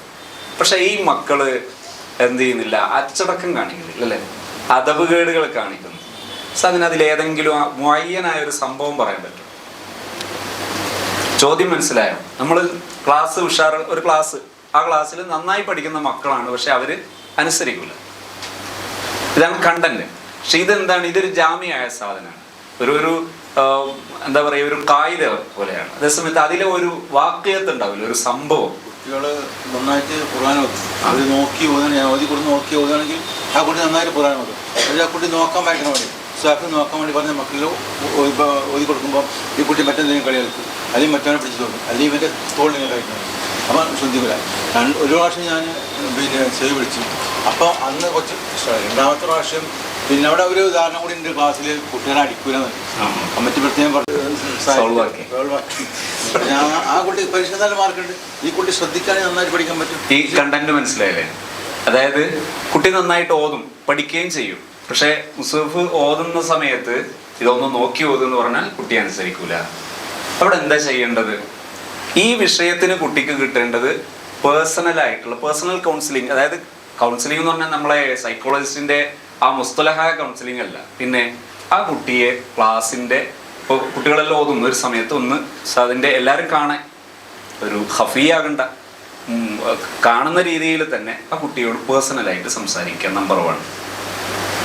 ഇപ്പോൾ ആണാണെങ്കിലും പെണ്ണാണെങ്കിലും മോളെ അല്ലെങ്കിൽ മോനെ ഓതുന്ന സമയത്ത് ഇങ്ങനെ നോക്കി ഓതുകയാണ് വേണ്ടത്. നോക്കാതിരുന്നാൽ അത് പിന്നെ പഠനം ആകൂലല്ലോ. അത് മോൻ എന്താണ് പ്രയാസം, അല്ലെ മോൾക്ക് എന്താണ് പ്രയാസം? നമ്പർ 1. നമ്പർ 2, മർമ്മം പ്രധാനപ്പെട്ടത്. ആ കുട്ടി ക്ലാസ്സിൽ വന്ന് പിരിഞ്ഞു പോകുന്നതിനിടയിൽ മിനിമം 5 തവണയെങ്കിലും ആ കുട്ടിക്ക് പോസിറ്റീവ് സ്ട്രോക്ക് അഥവാ ലേറ്റസ്റ്റ് പ്രയോഗം പോസിറ്റീവ് റീഇൻഫോഴ്സ്മെന്റ്, ആ കുട്ടിയെ അഭിനന്ദിക്കുന്ന രംഗങ്ങൾ ഉണ്ടാക്കുക ബോധപൂർവം. അത് നോട്ട് ചെയ്യുക. ചുരുങ്ങിയത് 3 ആഴ്ചയെങ്കിലും തുടർച്ചയായിട്ട് ഈ ഒരു പ്രോസസ്സ്, ഈ ഒരു ഇന്തിഖാലാത്ത് തുടരുക. 3 ആഴ്ച കംപ്ലീറ്റ് ആകുന്നതിന് മുമ്പ് ഈ പ്രശ്നം തീരും. പോസിറ്റീവ് റീഇൻഫോഴ്സ്മെന്റ് എന്ന് പറഞ്ഞാൽ ഒരു കുട്ടി വരുമ്പോൾ കുട്ടി സലാം പറയുന്നു, നമ്മൾ സന്തോഷത്തോടെ വാലൈക്കും അസ്സലാം എന്ന് പറയുന്നു. അതായത് അവിടെയൊക്കെ പോസിറ്റീവ്, ഈ അഭിനന്ദനാകാൻ എന്തുമാത്രം. ഒരാൾ സലാം പറയുന്നു, നമ്മളെ കനത്തിൽ നിന്നിട്ട് വാലൈക്കും അസ്സലാം എന്ന് പറയുന്നു, അതൊന്ന് വേറെയാണ്. ഹൃദ്യമായി സലാം അടക്കുന്നതെന്ന് പറയും. ഹൃദ്യമായിട്ട് സലാം അടക്കിയാൽ അത് പോസിറ്റീവ് റീഇൻഫോഴ്സ്മെന്റ് ആണ്. അതേ സമയത്ത് ഞാൻ ഉസ്താദാണ്, ഓള് അല്ലെങ്കിൽ ഓന് ശിഷ്യയാണ്, അത് ആ ഇതിലാണ് മടക്കുന്നതെങ്കിൽ അത് എന്താവൂല, ഉമ്മ ആകൂല. പലപ്പോഴും നമ്മളിവിടുന്നോ കണ്ട് കോപ്പി ചെയ്തിട്ടുണ്ടാവും. എന്ത് ബഹുമാനമുള്ള ഉസ്താദ് സലാം അടക്കല് ചുണ്ടിന്റെ ആ ഹാത്തിമത്തിൽ വെച്ചിട്ട് ഒരു സലാം അടക്കലുണ്ട്. എവിടെ അറിയാത്ത, ശരീരം അറിയാത്ത ഒരു സലാം അടക്കൽ. അതാണ് നമ്മൾ കേട്ടപ്പെടുന്നോന്ന് പഠിച്ചു വെച്ചേ. അത് അങ്ങനെ തന്നെ എന്ത് ചെയ്യുന്നു, നമ്മൾ ക്ലാസ്സിൽ വരുന്ന കുട്ടിയോട്, ആ കുട്ടിക്ക് നിങ്ങൾ ഒരു സാധനം അങ്ങോട്ടെത്തൂല. ഫസ്റ്റ് നിങ്ങൾ ആ കുട്ടിയെ കാണുന്ന സമയത്ത് ആ കുട്ടിക്ക് സന്തോഷം ഫീൽ ചെയ്യണം, നിങ്ങൾക്കും സന്തോഷം ഫീൽ ചെയ്യണം. നമ്മുടെ ക്ലാസ്സിൽ പഠിക്കുന്ന ഒരു കുട്ടിയെ കണ്ടിട്ട് നമുക്ക് സന്തോഷം ഉണ്ടാകുന്നില്ല, അവർക്ക് സന്തോഷം ഉണ്ടാകുന്നില്ല, നമ്മൾ റോങ് സൈഡിലൂടെയാണ് വണ്ടി ഓടിക്കുന്നത്. ഒരിക്കലും ലക്ഷ്യത്തിലെത്തൂല. ഇത് റൂട്ട് വേറെ. ആദ്യമായിട്ട് നമ്മളെ ക്ലാസ്സിൽ ഒരു ദിവസത്തെ ഫസ്റ്റ് ടൈമിൽ ഒരു കുട്ടി കടന്നു വരുമ്പോൾ ആ കുട്ടിയെ കാണുമ്പോൾ നമുക്കും, നമ്മളെ കാണുമ്പോൾ ആ കുട്ടിക്കും ഒരു സന്തോഷം ഫീൽ ചെയ്യുന്നില്ലെങ്കിൽ നമ്മൾ ഈ പണി വേഗം നിർത്തിയിട്ട് വേറെ പണി തുടങ്ങല നല്ലത്. നേരം വൈകി വരുമ്പോൾ സന്തോഷം ഉണ്ടാവും. നേരം വൈകിയിട്ട് കുട്ടി ഇങ്ങോട്ട് വരുന്നുണ്ടോ, വരിക എന്നുള്ള ഹസനത്താണോ? ഒരു ഇൽമു പഠിക്കാൻ ഒരു കുട്ടി ഒരു ഇൽമു പഠിക്കുന്ന സ്ഥലത്തേക്ക് വരിക എന്നുള്ളത് അതിന്റെ ഹസനത്തെ നമ്മൾ പയതൂറിയൂലേ, പറഞ്ഞാൽ തീരുവോ? അത്ര ഫദായിലുള്ള ഒരു സംഗതി കണ്ടിട്ട് അതിലെ നുക്സാന് നോക്കുകയാണോ വേണ്ടത്, അല്ലെങ്കിൽ ആ ഒരു ഹസനത്തിനെ അംഗീകരിക്കുകയാണോ വേണ്ടത്? സത്യത്തിൽ ഏതെങ്കിലും ഒരു കുട്ടിക്ക് വൈകി വരാൻ ഇഷ്ടം ഉണ്ടാവോ? ഏതെങ്കിലും കുട്ടികൾക്ക് വൈകി വരാൻ ഇഷ്ടം ഉണ്ടാവോ? അല്ല, ഞാൻ ചോദിക്കുന്ന പോയിന്റ്, വൈകി വരൽ ഹസനത്ത്, സയ്യത്ത്, നേരത്തെ വരൽ ഹസനത്ത്. പറയാം, 2 സാധനം അവിടെ ഉള്ള രണ്ട് ആണ് അവിടെ ഉള്ളത്. 1 നേരത്തെ വരിക, 2 വൈകി വരിക. വൈകി വരിക എന്നുള്ള സയ്യത്ത് മോശം, നേരത്തെ വരിക എന്നുള്ള ഹസനത്ത്. ഇതില് വൈകി വരിക എന്നുള്ള സയ്യത്ത് ഏതെങ്കിലും ഒരു കുട്ടിക്ക് ഇഷ്ടം ഉണ്ടാവോ? നമ്മൾ മനസാക്ഷിയോട് ചോദിച്ചു, ഇഷ്ടം ഉണ്ടാവും? ഇല്ല. ഇഷ്ടമില്ലാത്തൊരു സംഭവം നടക്കുമ്പോൾ ആ കുട്ടിക്ക് സംഭവിക്കുന്ന ഒരു സുക്കൂത്ത്, ഒരു വീഴാണ് ആ കുട്ടി. ആ വീഴുന്ന കുട്ടിയെ ഒരു ഉസ്താദ് എന്താ ചെയ്യേണ്ടത്? ഒരു ചവിട്ടും കൂടെ. നിങ്ങൾ വൈകി വരുന്നൊരു കുട്ടി നേരത്തെ വരാൻ വേണ്ടി ആ കുട്ടിയെ ഷൗട്ട് ചെയ്യുകയോ ചോദ്യം ചെയ്യുകയോ ഉപദേശിക്കുകയോ ഒന്നും ചെയ്യണ്ട. ഒന്നും ചെയ്യണ്ട. നിങ്ങൾക്ക് 5 തവണ ഒരു കുട്ടിക്ക് പോസിറ്റീവ് സ്ട്രോക്ക് കൊടുക്കാൻ തുടങ്ങി, 3 ആഴ്ചയെങ്കിലും മുതവാലിയായിട്ട് അങ്ങനെ ഒരു ഇന്ത്യക്കാലാത്ത ഒരു പ്രോസസ്സ്, ഒരു നടപടി നമ്മളിൽ നിന്നുണ്ടായിട്ട് നിങ്ങൾ പരിശോധിച്ച് നോക്ക്, കുട്ടി നേരത്തെ വരുന്നുണ്ടോ ഇല്ലയോ. ഇല്ലെങ്കിൽ നിങ്ങൾ നിർബന്ധമായിട്ട് ആ കുട്ടിയുടെ വീടൊന്ന് വിസിറ്റ് ചെയ്യണം. വിസിറ്റ് ചെയ്താൽ പിറ്റേന്ന് ആ കുട്ടി നന്നാവും, അല്ലേ നമ്മൾ നന്നാവും. തീർച്ചയായും അതോടെ ആ പ്രശ്നം അവസാനിക്കും. ഇടയില്ല, ഇത് ഞാൻ വെറുതെ പറയുന്നൊന്നുമല്ല കേട്ടോ. ഒരുപക്ഷെ ഈ സദസ്സും തന്നെ എനിക്ക് നിങ്ങൾക്ക് അതിന്റെ എവിഡൻസ് പറയാൻ പറ്റും. അമീൻ സഖാഫി ഇവിടെ അല്ലേ, നിർബുടികൾ വിളിക്കണ്ട, അപ്പോൾ ഒരുപാട് പേര്, ഇഷ്ടം പോലെ പേരെ അനുഭവം കാണാൻ പറ്റും. എന്ത് ചെയ്യുന്നത്, നമ്മളെ ഞാനീ പറഞ്ഞ ഉസൂലിൽ നിന്നുകൊണ്ട് മാത്രം. പക്ഷെ നമ്മൾ എന്താ ചെയ്യാന്നറിയോ, സയ്യാത്തിനെ ഹൈലൈറ്റ് ചെയ്യും, ഹസനാത്തിനെ ഒരിക്കലും ഹൈലൈറ്റ് ചെയ്യില്ല. എന്താ നമ്മളെ ദലീൽ എന്താ, നമ്മുടെ പ്രധാനപ്പെട്ട അവലംബ എയ്ത്തിമാത് കുട്ടികളെ അങ്ങനെ പ്രശംസിച്ചാൽ ചീത്തയായി പോകും. അങ്ങനെ ചെയ്യാനും കാരണം കാണുന്ന ആ കുട്ടി എപ്പോഴും വൈകി വരുന്നുണ്ട്, ഒന്നും ചെയ്യുന്നില്ല. ഇത് ശരി. അതായത് നമ്മൾ അങ്ങനെ പറയാനുള്ള കാരണം അതാണ്. പക്ഷെ അത് പരിഹാരമാണോ എന്നുള്ളതാണ് നമ്മുടെ ചിന്താ വിഷയം. നമ്മളങ്ങനെ ചെയ്തിട്ട് നമ്മൾ വിജയിച്ചോ, അവിടെ നോക്കുമ്പോൾ നമ്മൾ വീണ്ടും പരാജയപ്പെടുന്നു. പിന്നെ എന്തിനാ ഈ അധ്വാനം? ഒന്ന് മാറി പിടിക്കണ്ടേ? നമ്മൾ ആ സംഗതി ചെയ്തിട്ട് റിസൾട്ട് കാണുന്നില്ലെങ്കിൽ മറവൻ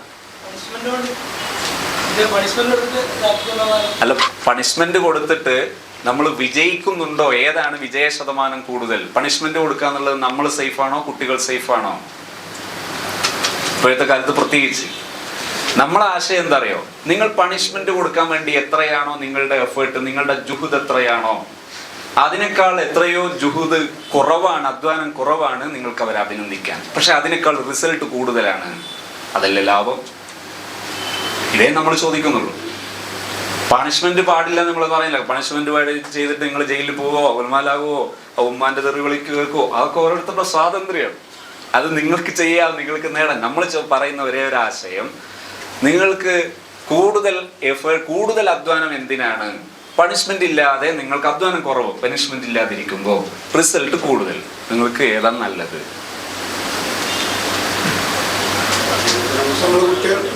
അല്ലേ? നല്ല എഫക്റ്റീവ്. തീർച്ചയായും കുട്ടികൾ നേരം വൈകി വരുമ്പോൾ നേരത്തെ വരുന്ന കുട്ടികൾ ഒന്നും പറയാതിരുന്നാൽ നേരത്തെ വന്ന കുട്ടികൾക്ക് തീർച്ചയായിട്ടും അതൊരു ചോദ്യമാണ്.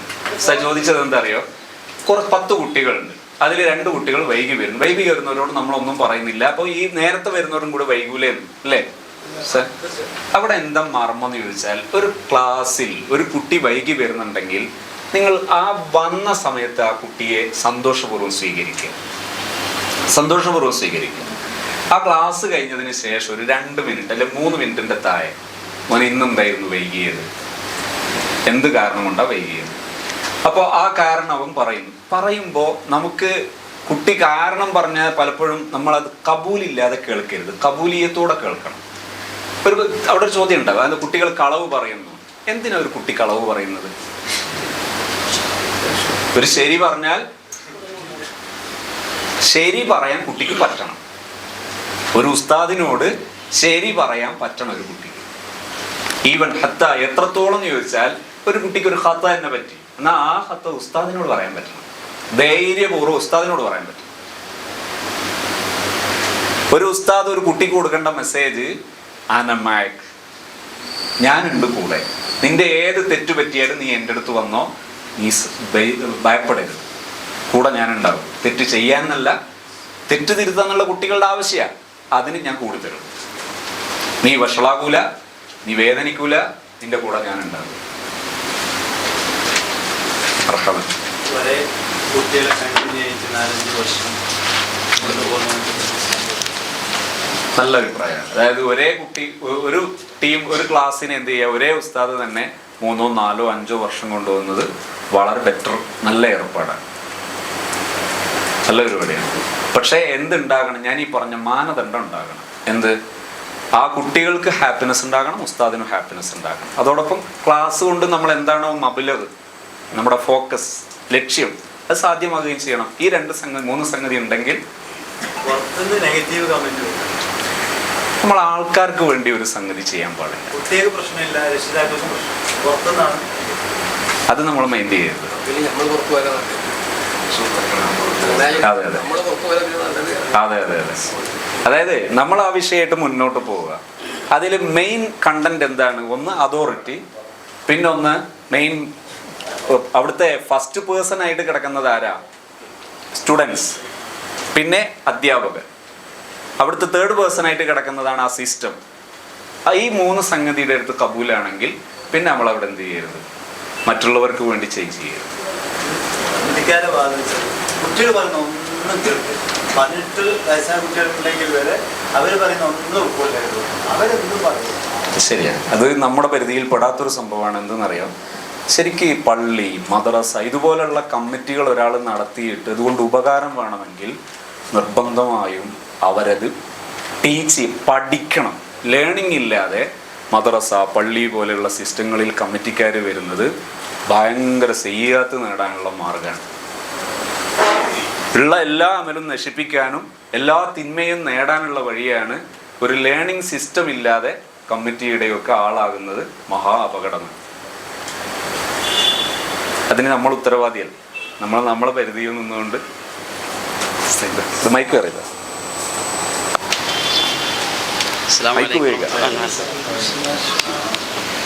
സംശയം ചോദിക്കും, ഉസ്താദ്മാർക്ക് വിരസത ഉണ്ടാവും വിചാരിച്ചു ഉസ്താദിൻ്റെ ക്ലാസ് നടക്കട്ടെ എന്ന് വിചാരിച്ചിട്ടാണ് മിണ്ടാണ്ടിരിക്കണത്. പിന്നെ ഇപ്പോൾ ലാസ്റ്റ് ഉസ്താദ് പറഞ്ഞു ഈ വൈകി വരുന്നവരെ മറ്റ് പോസിറ്റീവ് സ്ട്രോക്ക് വെച്ച് നമ്മൾ പ്രോത്സാഹനം കൊടുക്കണം. അപ്പോൾ ഒരു ഉദാഹരണത്തിന് നല്ല പഠിക്കുന്ന ഒരു കുട്ടിയാണ്. അപ്പോൾ നമ്മൾ വൈകി വരുന്ന ആ കുട്ടിയോട് പറയാണ്, ഒന്നാലും നല്ലോണം പഠിക്കും, കുഴപ്പമില്ല, ഉഷാറാണ്, പാഠങ്ങൾ എന്തുണ്ടെങ്കിലും അവൻ പഠിക്കുന്ന ആളാണ്. വൈകി വരുന്നതുകൊണ്ട് അവൻ കുഴപ്പമില്ല എന്ന നിലക്ക് നമ്മൾ വിട്ടുവെച്ചിട്ടുണ്ടെങ്കിൽ അതൊരു നെഗറ്റീവായിട്ടല്ലേ വരുന്നത്. ആ ചോദ്യം പേര് കേട്ടില്ല. അതായത് വൈകി വരുന്ന സമയത്ത് നമ്മൾ നേരത്തെ സ്വീകരിച്ച സാധനം എന്താണെന്നറിയോ? വരവിനെ കബൂല് ചെയ്യുന്നു, അംഗീകരിക്കുന്നു, ഈത്തിറാഫ് ചെയ്യുന്നു, അംഗീകരിക്കുന്നു. വൈകുക എന്ന് പറയുന്ന നെഗറ്റീവിനെ നമ്മൾ മറ്റൊരു പൊസിഷനിലേക്ക് വെച്ചിട്ട് അത് ക്ലിയർ ആക്കുന്നു. രണ്ടാമത്തെ പൊസിഷനാണ്, അതായത് ക്ലാസ് തീർന്ന ഉടനെ ഇന്നെന്തായിരുന്നു വൈകിയത്, എന്തു പറ്റി, ഇന്നായിരുന്ന കാരണം. ആ കാരണം നിങ്ങൾ എന്ത് ചെയ്യുന്നു? കബൂൽ ചെയ്യുക. ഇനി ഇപ്പോൾ ഉദാഹരണത്തിന് ഒരു കുട്ടി പറയുന്ന കാരണം എന്താ? ഇന്ന് എഴുന്നേൽക്കാൻ വൈകിപ്പോയി. ഓക്കെ, ഇന്ന് എഴുന്നേൽക്കാൻ വൈകിയതുകൊണ്ട് വൈകി വന്നു. അടുത്ത ദിവസവും വെക്ക് നിങ്ങൾ. അടുത്ത ദിവസവും ആ കുട്ടി അന്നെന്താ കാരണം പറയുന്നത്. ആ കാരണം നിങ്ങൾ നോട്ട് ചെയ്യുക കഴിയുന്നത്. അവിടെ ഒരു കാര്യം ഞാൻ സിസ്റ്റമായിട്ട് ഓർമ്മപ്പെടുത്തുന്ന എന്താ പറയുക, ഇപ്പം തന്നെ പറഞ്ഞാൽ എളുപ്പമായിരിക്കും. ഒരു ക്ലാസ്സിൽ ഒരു കുട്ടി തുടക്കം മുതൽ, ഒരു വർഷത്തിൻ്റെ തുടക്കം മുതൽ അവസാനം വരെ ഒരു കുട്ടിയുടെ മുഴുവൻ ഗ്രാഫും നമ്മുടെ ഒരു പുസ്തകത്തിൽ സൂക്ഷിക്കുന്നത് വളരെ ഭംഗിയായിട്ട് നമുക്ക് ചെയ്യാൻ പറ്റുന്നൊരു സംഭവം. ഒരു നോട്ട്ബുക്ക് വെക്കുക. ആ നോട്ട്ബുക്കിൽ ഓരോ കുട്ടിക്ക് ഓരോ പേജ് റിസർവ് ചെയ്യുക. തുടക്കത്തിൽ ആ കുട്ടിയുടെ പേര്, ആ കുട്ടിയുടെ വിദ്യാഭ്യാസപരമായ പ്രത്യേകതകൾ, ശാരീരികമായ പ്രത്യേകതകൾ, നിങ്ങളുടെ ശ്രദ്ധയിൽപ്പെട്ട എല്ലാ വിഷയവും, പ്രത്യേകിച്ച് രോഗം ഉണ്ടെങ്കിൽ അത്, അതുപോലെ ഫാമിലി സിറ്റുവേഷൻ എന്തൊക്കെയാണോ നിങ്ങളുടെ അറിവ്, അവരുടെ ഭൗതിക വിവരങ്ങൾ അല്ലെങ്കിൽ ആത്മീയ പുരോഗതി എന്തൊക്കെയാണ്, അങ്ങനെ മുഴുവൻ കാര്യങ്ങളും ആ പേജിലുണ്ടാകണം. മുഴുവൻ കാര്യവും ആ പേജിലുണ്ടാകണം. ആ കുട്ടി വൈകി വന്നാൽ അത് അതിലുണ്ടാകണം. ഡേറ്റ് ബൈ ഡേറ്റ് ആ പേജിലുണ്ടാകണം. അതിൻ്റെ കാരണവും അതിലുണ്ടാകണം.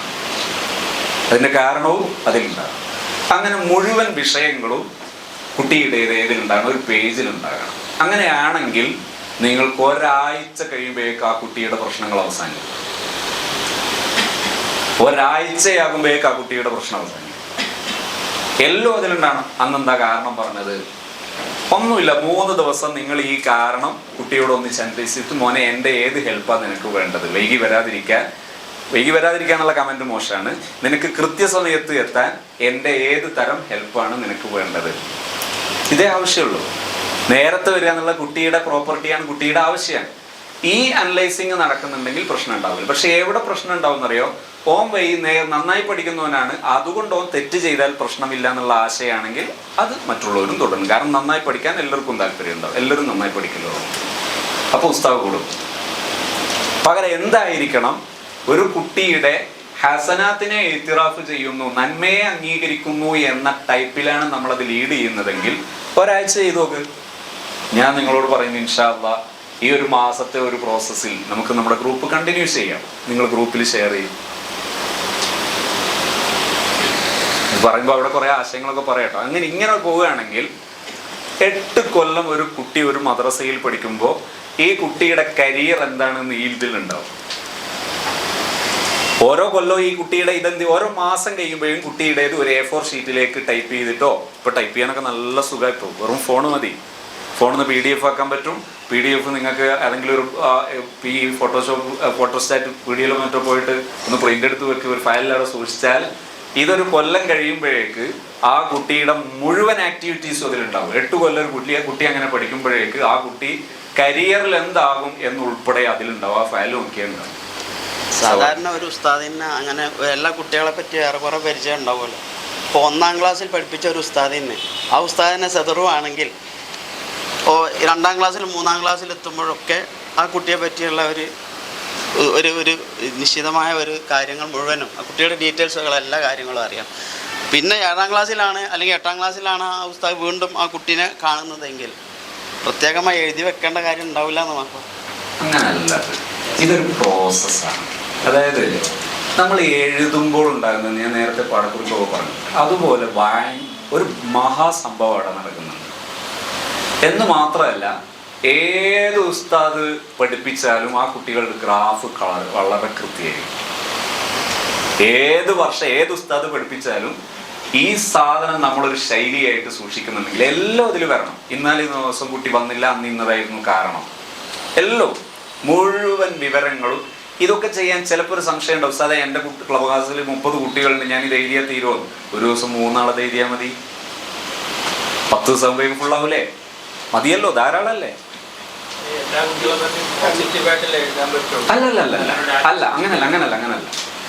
അതായത് നമ്മൾ അവിടെ സൂക്ഷിക്കുന്നത് ഒരു കുട്ടി വൈകി വന്നു, ഇന്ന കാരണം കൊണ്ട് വൈകി വന്നു, നിങ്ങളത് അവിടെ എഴുതി ഒരാഴ്ച പൂർത്തിയാകും. ഇത് കുട്ടിയും കൂടെ കാണിക്കണേ.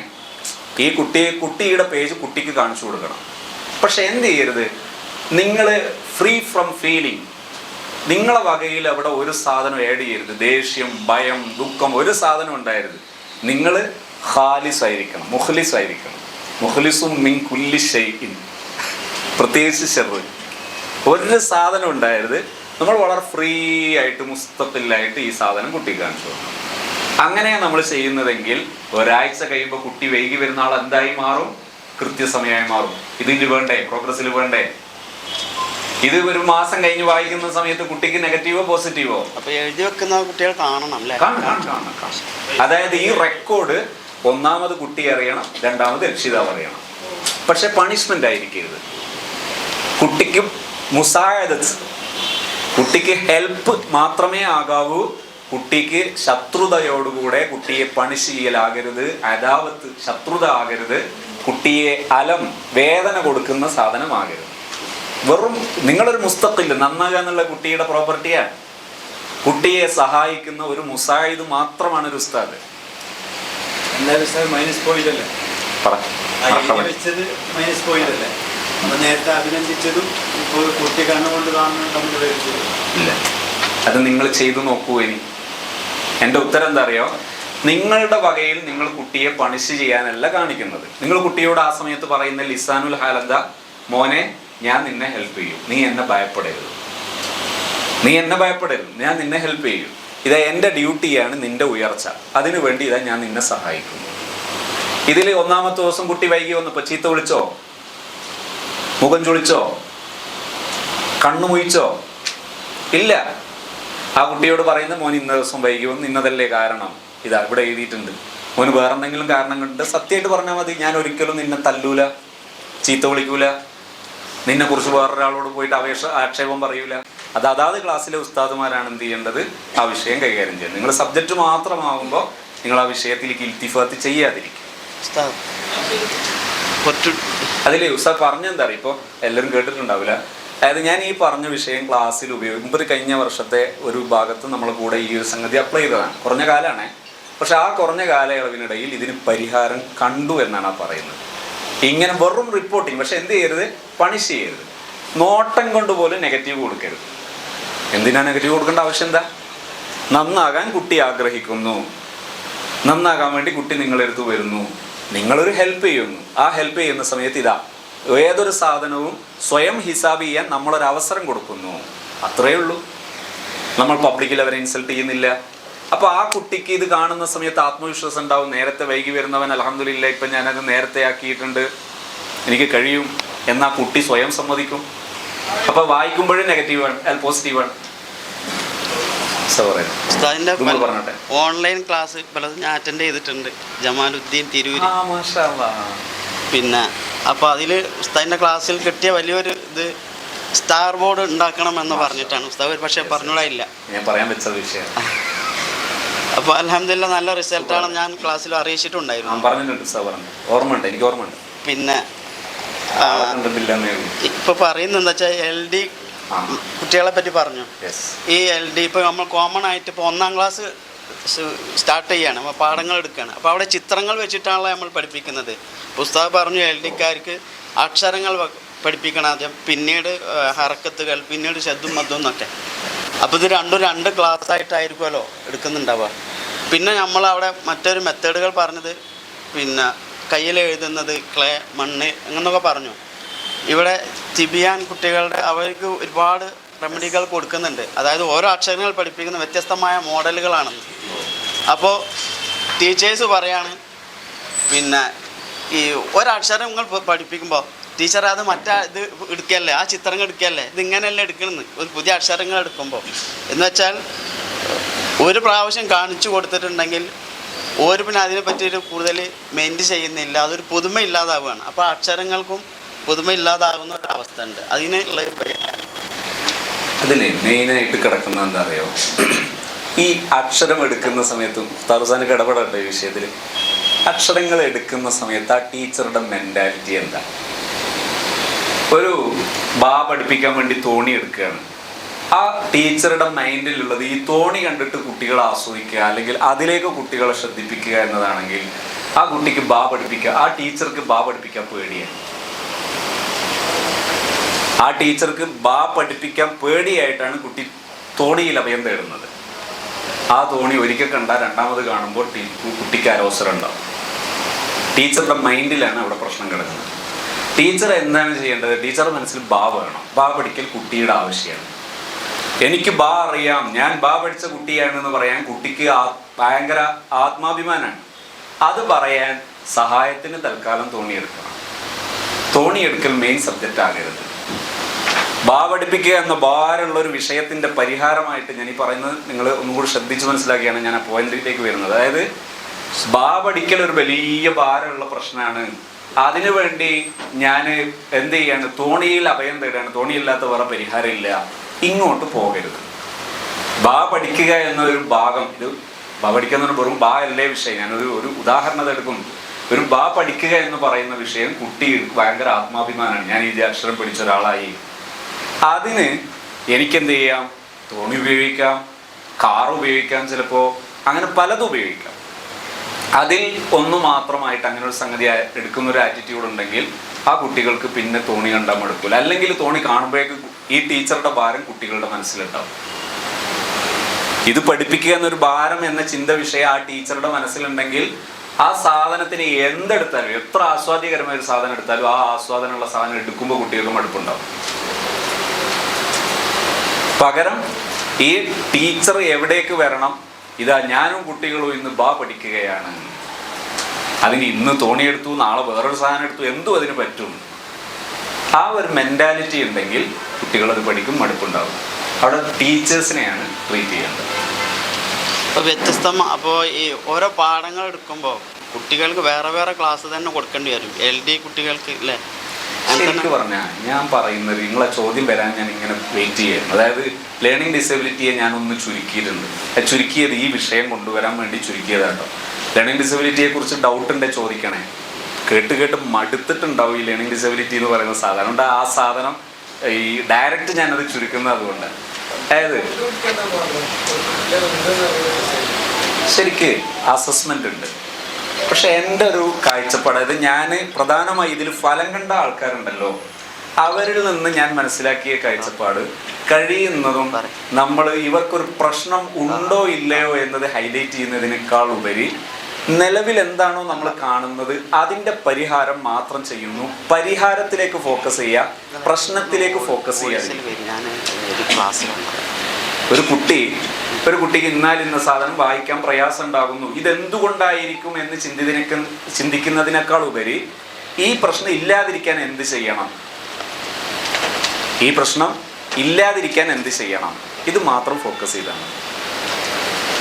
ഒന്നും കൂടി മനസ്സിലാക്കാൻ ഞാൻ പറയാം. നിങ്ങൾ എന്നോട് പറയുന്നു സതേ എൻ്റെ ക്ലാസ്സിൽ 15 കുട്ടികളുണ്ട്, അതിൽ 8 കുട്ടികൾക്കും 15-ലെ എ അല്ലേ ഒരു ഇത് വരുന്നത്, എനേക്കാൾ മുൻതൂക്കം വരുന്ന 8 കുട്ടികൾക്കും വളരെ പ്രശ്നങ്ങളാണ്. ഞാൻ ചോദിക്കുന്നത് എന്താ പ്രശ്നം?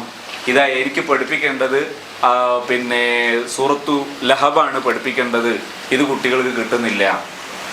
ഞാൻ നിങ്ങളോട് എന്താ പറയാ, നിങ്ങൾ മുഴുവൻ കുട്ടികൾക്കും ഞാൻ ഈ പറഞ്ഞ ലെവൽ ഓഫ് ഇന്റർവെൻഷൻ ടെസ്റ്റ് ഇല്ലേ, ഇതിൻ്റെ അറബി ലെവലിൽ വെച്ചിട്ട് ഒരാഴ്ച, സാധാരണ ക്ലാസ്സുകളൊക്കെ സാധാരണ പോലെ തുടർന്നോ, ഒരാഴ്ചയിൽ നിങ്ങളൊരു 10 മിനിറ്റ് ഇത് വെച്ചിട്ട് അസസ് ചെയ്ത് പൂർത്തിയാക്കുക. എത്ര കുട്ടികൾക്ക് ഫുൾ ഈ ഭാഗങ്ങളുണ്ട്? ഇല്ലേ, ഇതാ നമുക്കൊരു 15 ദിവസം എക്സ്ട്രാ ക്ലാസ് വെക്കാം, എന്നാലും നമുക്കൊരു വർഷം എക്സ്ട്രാ, ആ വർഷത്തിലെ പ്രധാനപ്പെട്ട എല്ലാ പ്രശ്നവും പെട്ടെന്ന് പറഞ്ഞ് തീർക്കാൻ പറ്റും. പാഠങ്ങളൊക്കെ നമ്മളെ സിലബസിൽ ഹിസസ് കൊടുത്തിട്ടില്ലേ, ആ ഹിസസിന്റെ 1/3 കൊണ്ട് നിങ്ങൾക്ക് എടുത്തു തീർക്കാം. 1/3 കൊണ്ട് നിങ്ങൾക്ക് പാഠങ്ങൾ എടുത്തു തീർക്കാം. ഞാൻ ഈ പറയുന്ന സാധനം എടുത്ത് പൂർത്തിയാക്കുന്നുണ്ടെങ്കിൽ ചെറിയ സമയം കൊണ്ട് നിങ്ങൾക്ക് ക്ലാസ്സുകൾ വളരെ പെട്ടെന്ന് തീർക്കാൻ പറ്റും. ഇല്ലേ? പറ്റൂലേ? പറ്റും. ചെറിയ സമയം കൊണ്ട് നിങ്ങൾക്ക് പിരീഡ് ഉപയോഗിക്കും.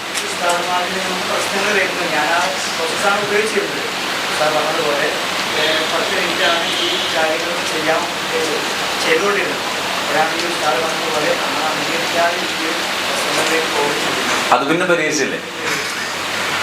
അത് പിന്നെ മറ്റൊരു രീതിയിൽ പരിഹരിക്കണം. അതായത് നമ്മളൊരു സ്പെഷ്യാലിറ്റി കാണിക്കുമ്പോൾ, ഞാനിപ്പോൾ നിങ്ങളുടെ മുമ്പിൽ എഴുന്നേറ്റ് നിന്ന് സംസാരിക്കുമ്പോൾ നിങ്ങളെക്കാൾ മേലെ ആകാൻ ശ്രമിക്കരുത്. നിങ്ങളെ പരിഗണിക്കാനും നിങ്ങളെ ബഹുമാനിക്കാനും നിങ്ങളെ അംഗീകരിക്കാനുള്ള മനസ്സെനിക്കുണ്ടാകണം. അല്ലെങ്കിൽ നിങ്ങൾക്ക് ഒരുപാട് പ്രയാസങ്ങളുണ്ടാകും. അത് എന്നെക്കാൾ പല രീതിയിൽ മുൻപന്തിയിൽ നിൽക്കുന്ന നിങ്ങളെ എന്നെക്കാൾ ചെറുതായി കാണുക എന്ന് പറയാൻ എന്ത് വേണ്ടതില്ല. കുറേ ഇൻസൾട്ടിങ്ങുകളൊന്നും ചെയ്യണമെന്നില്ല. ഞാൻ നിങ്ങളൊന്നും കാണാതെ എൻ്റെ വിഷയം അവതരിപ്പിച്ച് ഞാൻ എൻ്റെ വൈക്ക് പോകുമ്പോഴേക്കെന്നെ ഞാൻ വലിയ ആളാകലായി. ഇതൊരു തക്കപ്പുറിയത്ത് വന്നവിടെ. ആ സാധനം ഇല്ലാതിരിക്കാൻ എന്ത് ചെയ്യണം? നമ്മൾ ഒരു മുസാഹബത്ത് ഒരാൾക്കുണ്ടോ അവരെ തഅ്ദീം ചെയ്യണം. അത് നമ്മളെക്കാൾ വയസ്സിൽ ചെറുതായാൽ പോലും അവരായി അംഗീകരിക്കുന്നൊരു സംഗതി വേണം. അത് ശ്രദ്ധിച്ചാൽ ആ പ്രശ്നം തീരും. ഞാനിവിടെ ക്ലാസ്സിൽ ഞാൻ ഇടയ്ക്കൊന്ന് പറയാം കേട്ടോ, ഞാനിങ്ങനെ ചിലപ്പോൾ പല ഇതിൻ്റെ പ്ലാനിങ്ങിലും പറ്റിയൊക്കെ ആകുമ്പോൾ എവിടെയും കണ്ടിട്ട് അഥവാ ഒന്ന് മൈൻഡ് ചെയ്യാക്കും ചോദിക്കാം, അങ്ങനെ നിങ്ങൾക്ക് തോന്നരുത്. കാരണം ഒരു തരത്തിൽ ഞാൻ വലിയൊരു ലോഡ് ഇങ്ങനെ തലയിലേറ്റി ഇതൊരു സമൂഹത്തിൽ എത്തിക്കണം എന്നുള്ള ആ തീവ്ര യജ്ഞം മനസ്സിലേറ്റി ഇങ്ങനെ തലയിലേറ്റി നടക്കുന്നത് കൊണ്ട് പലപ്പോഴും അഥവാ ശ്രദ്ധയിൽപ്പെടാത്ത പോലെയൊക്കെ തോന്നിയിട്ടുണ്ട്. ചിലപ്പോൾ കുറച്ചാളൊക്കെ അധികം ഉണ്ടാകുമ്പോൾ മനസ്സ് പെട്ടെന്ന് ഇങ്ങനെ ക്ലിയർ ആകാത്തത് കൊണ്ടോ മറ്റങ്ങനെ തോന്നിപ്പോയാൽ നിങ്ങൾ അനാദരവൊന്നും തോന്നരുത്. ആദ്യം തന്നെ എല്ലാവരോടും എന്ത് ചെയ്യണം, അതിൽ ക്ഷമാപണം അല്ലെങ്കിൽ മുൻകൂർ ജാമ്യം എടുക്കുകയാണ്. ഒരിക്കലും അങ്ങനെ തോന്നരുത്. മിക്ക ട്രെയിനിങ് ക്ലാസ്സുകളിലും ഏറ്റവും കൂടുതൽ കേൾക്കുന്ന ഒരു പരാതിയാണ് അല്ലെങ്കിൽ ഒരു നിർദ്ദേശമാണ് പാഠക്കുറിപ്പുകൾ തയ്യാറാക്കണമെന്ന്. പക്ഷേ നമ്മുടെ മദ്രസകളിൽ മൊത്തത്തിൽ എൻ്റെ ഇത് നോക്കുമ്പോൾ 75% ഉസ്താദന്മാരും ഈ പാഠക്കുറിപ്പ് ഇല്ലാണ്ടായിരിക്കും ക്ലാസ്സിലെത്തുന്നത്. അങ്ങനെയാണ് പാരമ്പര്യമായി തുടർന്നുകൊണ്ടിരിക്കുന്നത്. ശരി, നല്ല പതുക്കെ പറഞ്ഞാൽ മതി. അപ്പോൾ ഈ പാഠക്കുറിപ്പ് യഥാർത്ഥത്തിൽ വേണ്ടത് LD-കാർക്കാണോ വേണ്ടത് എന്നുള്ള സംശയം. അത് പാഠക്കുറിപ്പ് ഒരു മദ്രസ ക്ലാസ് എടുക്കുന്നുണ്ടെങ്കിൽ പാഠക്കുറിപ്പുണ്ട് എങ്കിലേ ആ പണി ആകുള്ളൂ എന്നാണ് ഞാൻ ഈ സമീപകാലത്തായിട്ട് എന്നെ വല്ലാതെ അലട്ടിയൊരു വിഷയമാണ് ഞാൻ പറഞ്ഞത്. ഇങ്ങനത്തെ പറയുമ്പോൾ ആർക്കെങ്കിലും എന്ത് തോന്നരുത്, ഞാൻ നിങ്ങളെ ഹിദുമത്തിനെ ചെറുതാക്കി കാണുമെന്നൊന്നും തോന്നരുത്. നമ്മുടെ ഹിദുമത്തുകൾ എന്ന് പറഞ്ഞത് വലിയ ഹിദുമത്ത് തന്നെയാണ്. ഈ താലീമിൽ നമ്മൾ ഇറങ്ങുക എന്ന് പറയുന്നത് അത് ഒരു പക്ഷേ നമ്മളെ കേരളത്തിൽ ദീന് നിലനിൽക്കുന്നത് ഈ വലിയ സ്ഥാപനങ്ങളും വലിയ ഉലമാവൊക്കെ ഉണ്ടാകുന്നത് നമ്മുടെ ഈ ഒരു സംവിധാനം ഉള്ളത് കൊണ്ടാണ്. മദ്രസയിലെ താലീം ഉള്ളത് കൊണ്ടാണ്. അതുകൊണ്ട് ഒരിക്കലും മദ്രസ താലീമിനെ ഒരു മുഅല്ലിം എന്ന സാധനത്തെ ആ ഒരു ഹിദുമത്തിനെ ചെറുതായി ഒരിക്കലും കാണണം. നമ്മളത് വലുതാക്കാൻ വേണ്ടി വല്ലപ്പോഴും അങ്ങനെ പറയുന്നു എന്നതല്ലാതെ ഒരിക്കലും ചെറുതാക്കിക്കൊണ്ടു. ഞാനത് പാഠക്കുറിപ്പ് കൊണ്ട് പറയുന്നത് എന്തുകൊണ്ടാണെന്ന് ചോദിച്ചാൽ രണ്ടും ഗജാന്തരം വ്യത്യാസമുണ്ട് നത്തീജയിൽ. അതുകൊണ്ട് മാത്രമാണ് ഞാൻ അതിനെക്കുറിച്ച് പറയുന്നത്. അല്ലാതെ ചെയ്യുന്ന ഹിദമത്തിനെ ചെറുതായി കാണുകയോ അല്ലെങ്കിൽ മോശമായി കാണുകയോ കുറ്റപ്പെടുത്തുകയോ ചെയ്യരുത്. അത് അതപകടമാണ്. നമ്മളൊക്കെ ഉണ്ടായത് ഇതുകൊണ്ടാണല്ലോ. അതുകൊണ്ട് തന്നെ ആദ്യം മർഹബൻ ഇങ്ങോട്ട് വരുന്നോ? ഉസ്താദിന്റെ വളരെ മനസ്സിലേക്ക് തട്ടുന്ന ഉപദേശങ്ങളും ട്രെയിനിങ് ക്ലാസ്സിലാണ് നമ്മളുള്ളത്. ഈ ചൂടിനിടയിലും നമ്മളത് ശ്രദ്ധിക്കുന്നത് ആ ക്ലാസ്സിന്റെ മഹിമ തന്നെയാണ്. അല്ലാഹു നല്ല ആഫിയത്ത് കാമിലാക്കി കൊടുക്കട്ടെ. എൻ്റെ പേര് അബ്ദുസ്സലാം സഖാഫി. ഞാൻ വലിയൊരു സാലിയത്താണ് ജോലി. ഇവിടെ പറഞ്ഞതൊക്കെ നമുക്ക് അത്യാവശ്യമാണ്. പക്ഷെ ഞാൻ മനസ്സിലാക്കുമ്പോൾ ഒരു വലിയ പ്രതിസന്ധി ഇതിലൊക്കെ ഉള്ളത്, ഇപ്പോൾ അധിക മാനേജ്മെന്റുകളും 5 ആളുള്ളത് 3 ആക്കി വെട്ടിച്ചേക്കി. അപ്പോൾ അവിടെ ഇടപെടൽ നടത്തണമെന്നായിരിക്കാം ഒരുപക്ഷെ നമുക്ക് പറയാനുള്ളത്. കൈമലർത്തുന്ന ഒരുപാട് മാനേജ്മെന്റുകളെയാണ് നമ്മൾ കാണുന്നത്. ഇടപെടൽ നടത്തുമ്പോൾ 5 വേണം, അല്ലെങ്കിൽ 4 വേണം ഉസ്താദുമാരുടെ എണ്ണം. അപ്പോൾ അവര് ഇല്ല, കഴിയുന്നില്ല ഉസ്താദ് എന്ന് പറഞ്ഞ് കൈമലർത്തുന്ന ഒരു രൂപം അത് പലയിടത്തും ഉണ്ട്. അപ്പോൾ അവിടെ ഒരു ഉസ്താദിന് തന്നെ ഒരുപാട് ക്ലാസ്സുകളുടെ ഡ്യൂട്ടി വരുന്നു. അതോടൊപ്പം തന്നെ ആ ഉസ്താദിന് പള്ളിയല്ലാത്ത വേറെ എന്തെങ്കിലും ചിലപ്പോൾ ഒരു സേവനം കൂടെയൊക്കെ ഉള്ളവർ ധാരാളമുണ്ട്. അതൊക്കെ ഒഴിവാക്കി ഇവിടെ തന്നെ നിൽക്കണമെന്ന് പറയാൻ കമ്മിറ്റിക്കാർക്കോ അല്ലെങ്കിൽ സദർ ഉസ്താദിനോ കഴിയുന്നുമില്ല. അതിന് മതിയായ രൂപത്തിൽ പിന്നെ ഒഴിവാക്കി നിൽക്കണം എന്ന് പറയുമ്പോൾ ഉള്ള ഈ തൈലീമും കൂടെ ഒഴിവാക്കിയിട്ടായിരിക്കാം ഒരു പക്ഷെ പോവുക. അപ്പോൾ അവിടെയുള്ള ആ ഒരു പ്രതിസന്ധി കൊണ്ടാണ് പലരും അവിടെ ഈ പാഠക്കുറിപ്പ് ഓരോ വിഷയങ്ങൾ എടുക്കുമ്പോഴും ഒരു ഉസ്താദ് എന്നോട് പറഞ്ഞു, സാധാരണ ഒന്ന് വായിച്ചു നോക്കാനും കൂടെ ടൈം കിട്ടലില്ല, നേരെ വരുന്നു, ചിലപ്പോൾ ഒരു 10 മിനിറ്റ് നേരം വൈകിട്ടുണ്ടാവും, അത് കയറുന്നു, ഒരു 4 ഒച്ചട്ട് പോരുന്നു. ഈ ഒരു രൂപത്തിലാണ് പല ക്ലാസ്സുകളും ക്രമീകരിക്കപ്പെടുന്നത്. അതിനിടയിൽ നമ്മുടെ ഈ പാഠക്കുറിപ്പുകളും അത് നേരത്തെ ഉസ്താദ് പറഞ്ഞ ആ ഓരോ കുട്ടിയുടെയും ഡീറ്റെയിൽ എഴുതി വെക്കലൊക്കെ വളരെ പ്രയാസകരമാണ്. അപ്പോൾ ഉസ്താദിന്റെ ആ ഫസ്റ്റ് ടൈമിൽ പറഞ്ഞ ഏതൊരു പ്രതിസന്ധിക്കും അതിന്റെ പരിഹാരം ഒരു സഹിലാണ്, ഒരു യുസ്റാണ് എന്ന് പറഞ്ഞത് അത് അടിവരയിടുകയാണ്. ആ യുസ്റ് ചിലപ്പോൾ ഇതില് ഉസ്താദുമാരിൽ അത്ര പ്രതിസന്ധി ഉള്ളവരൊന്നും ഇല്ലെങ്കിലും ഒരു പക്ഷെ ഒരു സദർ ഉസ്താദ് ഈ ടീച്ചിങ് ഫീൽഡിൽ ഇങ്ങനെ നിൽക്കുമ്പോൾ സ്റ്റാഫിന് നേരല്ലെങ്കിൽ അവർ പിന്നെ സ്വാഭാവികമായി നമ്മളോട് എതിരാകുന്ന ഒരു അവസ്ഥയാണ് ഉണ്ടാകുക. പ്രത്യേകിച്ച് അവരവിടെ സീനിയോറിറ്റി, വർഷം കൊണ്ട് സീനിയോറിറ്റി ഉണ്ടെങ്കിൽ ആ നാട്ടിൽ എങ്ങനെയെങ്കിലും ഒന്ന് അതിജീവിക്കണം എന്നുള്ള ഒരു ആഗ്രഹം കൂടി ഉണ്ടാകാൻ സാധ്യതയുണ്ടല്ലോ. അപ്പോൾ പുതിയത് വന്നൊരു സ്വതന്ത്ര പുതിയ മെത്തേഡുകളുമായി ഞാനിപ്പോൾ കഴിഞ്ഞ 2 ദിവസങ്ങളിലായി വളരെയധികം ഈ ഒരു വിഷയങ്ങളെ ചിലരിൽ നിന്നൊക്കെ കേട്ടപ്പോൾ ഉസ്താദിന്റെ ക്ലാസ്സും കൂടി ടച്ച് ചെയ്തപ്പോൾ അതിന് വലിയ സമാനതകളുണ്ട് എന്ന് മനസ്സിലായി. ഏതായിരുന്നാലും ആ ഒരു യൂസർ എന്നാലും ഈ ട്രെയിനിങ്ങിന്റെ ഒരു ടോട്ടലായി പൂർണ്ണമായിട്ടൊന്നും ചിലപ്പോ അത്തരക്കാർക്ക് പരിഹാരം പറയാൻ നമുക്ക് കഴിയില്ലെങ്കിലും ഉസ്താദിനെ പോലുള്ള വലിയ കഴിവുള്ള ആളുകൾക്ക് അതിലും ചെറിയൊരു പരിഹാരമെങ്കിലും അവരും എങ്ങനെ ഈ ടീച്ചിങ് മെച്ചപ്പെടുത്താൻ കഴിയും, അവരുടെ ഉള്ള സമയത്തിനനുസരിച്ച് എന്തെങ്കിലും ചെറിയ ക്രമീകരണം, ചെറിയ സഹിലായ രൂപത്തിലുള്ള പാഠക്കുറിപ്പ് നമ്മൾ പറയുമ്പോൾ നേരത്തെ ഉസ്താദ് പറഞ്ഞല്ലോ 75 ആളുകൾ 75%, ഞാൻ അതിനേക്കാൾ കുറച്ചുകൂടി കൂട്ടാനാണ് താല്പര്യപ്പെടുന്നത്. 90% ഉസ്താദുമാരും പാഠക്കുറിപ്പുകളൊന്നും നടത്തുന്നില്ല, പുസ്തകമൊന്നും മുതാഹ ചെയ്യുന്ന പോലും ഇല്ല എന്ന് പറഞ്ഞാൽ തെറ്റാവൂല. നേരത്തെ പരിചയമുള്ള രൂപത്തിൽ നേരെ വന്ന് പുസ്തകം കുട്ടികളിൽ നിന്നൊക്കെ വാങ്ങിയിട്ട് പാഠം പുസ്തകം ഒക്കെ വാങ്ങുന്ന ആ ഒരു ശൈലിയൊക്കെയാണ്. അതുകൊണ്ടായിരിക്കാം ചിലപ്പോ നമ്മുടെ ടീച്ചിങ്ങിലൊന്നും വലിയ മാറ്റങ്ങളൊന്നും കാണാത്തത്. പിന്നെ ഈ ക്ലാസ്സുകൾ നിരന്തരം, അതായത് 6:15 തുടങ്ങിയാൽ ഇപ്പൊ എനിക്കറിയാം 6:15 തുടങ്ങുന്ന ഒരു ക്ലാസ് 6:40 വിടേണ്ടി വരുന്ന ഒരു സാഹചര്യം. ഇവിടെ ഏത് രൂപത്തിലാണ് നമ്മൾ കൈകാര്യം ചെയ്യുക? ഈ 6:15 വരേണ്ടവർ തന്നെ അവരെത്തുന്നത് ചിലപ്പോൾ 6:30, പിന്നെ ആ ക്ലാസ്സിന് 10 മിനിറ്റാണ് സമയമുള്ളത്. അങ്ങനെയൊക്കെയുള്ള പ്രതിസന്ധികൾ ഉണ്ട്. അതിനെല്ലാത്തിനും കൂടെ മരുന്നൊന്നും ഉണ്ടാവില്ല.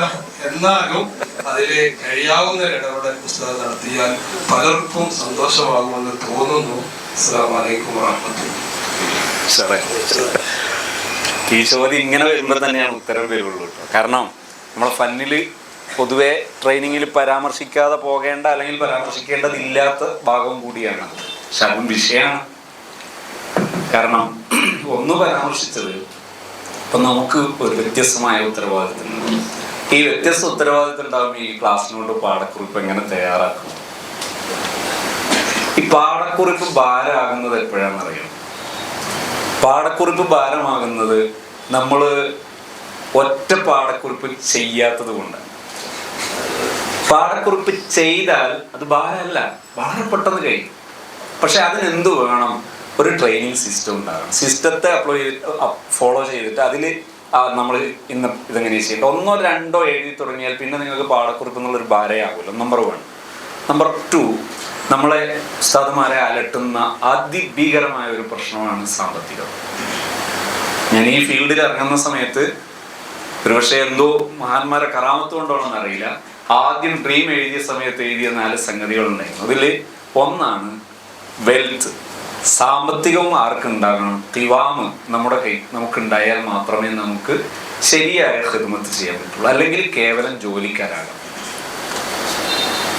ഖിവാമ് നമുക്കുണ്ടാകണം. എന്നത് ഏറ്റവും കൂടുതൽ സ്വാധീനിച്ചത് എപ്പോഴാണെന്ന് ചോദിച്ചാൽ, ഞാൻ 2007 മർക്കസിൽ ഇറങ്ങുന്നത്. അന്ന് ഫൈനൽ മുത്തോലിൽ സാനിയിൽ ഇരിക്കുന്ന സമയത്ത് ദക്തൂർ ഉമർ കാമിൽ മഹാനവറുകളുടെ ദറജ ഉയർത്തി കൊടുക്കുമാറാകട്ടെ, 4-ലധികം ത്വരീഖത്തുകളുടെ ഷെയ്ഖും അതോടൊപ്പം 10-ലധികം PhD ഒക്കെ ഉണ്ടായിരുന്ന, അതിൽ 8ഓളം PhD ഇംഗ്ലണ്ടിൽ നിന്നോ മറ്റൊരു ചെയ്തത്. അത്രയും നല്ല വിവരവും വിദ്യാഭ്യാസവും തഖ്വയുള്ള മഹാനായിരുന്നു, കോടീശ്വരനായിരുന്നു. അദ്ദേഹം ഒരു ക്ലാസ് എടുത്തിരുന്നു. അദ്ദേഹത്തിൻ്റെ കൂടെ ഒരു ഖാദിം ഉണ്ടായിരുന്നു. അദ്ദേഹവും ദക്തൂറാണ്, ഡോക്ടറാണ്, PhD എടുത്തത്. ഒരു കേരളത്തിലുടനീളം യാത്ര കഴിഞ്ഞിട്ട് ഒരു ക്ലാസ് എടുത്തു, ഒരു വ്യാഴാഴ്ച. ആ വ്യാഴാഴ്ചത്തെ ക്ലാസ് ഒരു 1.5 ക്ലാസ്സായി. അയാൾ ലോകത്തിലെ ഇസ്ലാമിക ചരിത്രത്തിൽ കേരളത്തിന്റെ ഇടങ്ങനെ വരച്ച് കാണിച്ചുകൊണ്ട് അവതരിപ്പിച്ച ചെറിയ വാക്ക്, പതിഞ്ഞ സ്വരം, ആ അറബി സാഹിത്യത്തിന്റെ പരമാവധി വെച്ചുള്ള സംസാരം, ചെറിയ വാക്കിൽ കൂടുതൽ ആശയം, ഭയങ്കര സംസാരമായിരുന്നു. ആ സംസാരത്തിൽ അദ്ദേഹം പറഞ്ഞു, കേരളത്തിലെ ഉലമാ ലോക മുസ്ലിമീങ്ങളുടെ കൂട്ടത്തിൽ എടുത്തു കാണിക്കപ്പെടുന്ന മുംതാസ്, എടുത്തു കാണിക്കപ്പെടുന്ന ഒരു സമൂഹമാണ്. പക്ഷേ ഒരു പ്രശ്നമാണ് കേരളീയ മുസ്ലിം പണ്ഡിതന്മാർക്കുള്ളത്, ഖിവാമ് കഴിയില്ലാത്തത് കൊണ്ട് ജനങ്ങളിൽ അവർക്കൊന്നും ഉണ്ടാക്കാൻ പറ്റുന്നില്ല. പറഞ്ഞൊരു വാക്ക് അതിങ്ങനെ തികട്ടുമായിരുന്നു ഓരോ സമയവും. കാരണം നമ്മളൊന്ന് ആലോചിച്ച്, ഏത് വിഷയവും പറയാൻ പറ്റുന്ന നല്ല പണ്ഡിതനാണ്. പക്ഷെ 4ാം ക്ലാസ് പഠിച്ചിട്ടില്ലാത്ത കമ്മിറ്റിക്കാരൻ പിരിച്ചുവിട്ട കഴിഞ്ഞു അയാളെ സർട്ടിഫിക്കറ്റ്.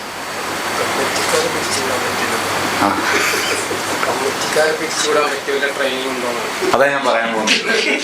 ഞാൻ നിങ്ങളോട് പറയുന്നു, നിങ്ങൾ ഈ കാണുന്നവരുടെ കൂട്ടത്തില് അതിന് സന്നദ്ധത ഉള്ളത്, നിങ്ങൾ സ്വയം ഖിവാം ഉണ്ടാക്കണമെന്ന് സന്നദ്ധത ഉള്ള ആൾക്കാർ ഒരു ദിവസം മിനിമം 2 മണിക്കൂർ നിങ്ങൾ എവിടെയാണോ, നിങ്ങളെ പള്ളി, നിങ്ങളെ മദ്രസ അല്ലെങ്കിൽ നിങ്ങളെ വീട്, അവിടെ ഇരുന്നു കൊണ്ട് സമയമാണ് ഇതിന്റെ ഇൻവെസ്റ്റ്മെന്റ്. ആ രീതിയിൽ നിങ്ങൾ തയ്യാറാക്കുകയാണെങ്കിൽ ഒന്നിലധികം മൾട്ടിപ്പിൾ ചോയ്സ്, ഒന്നിലധികം അവസരങ്ങൾ ഞാൻ പറയാം, ഞാൻ നിങ്ങൾക്ക് പരിശീലിപ്പിച്ചതാണ്.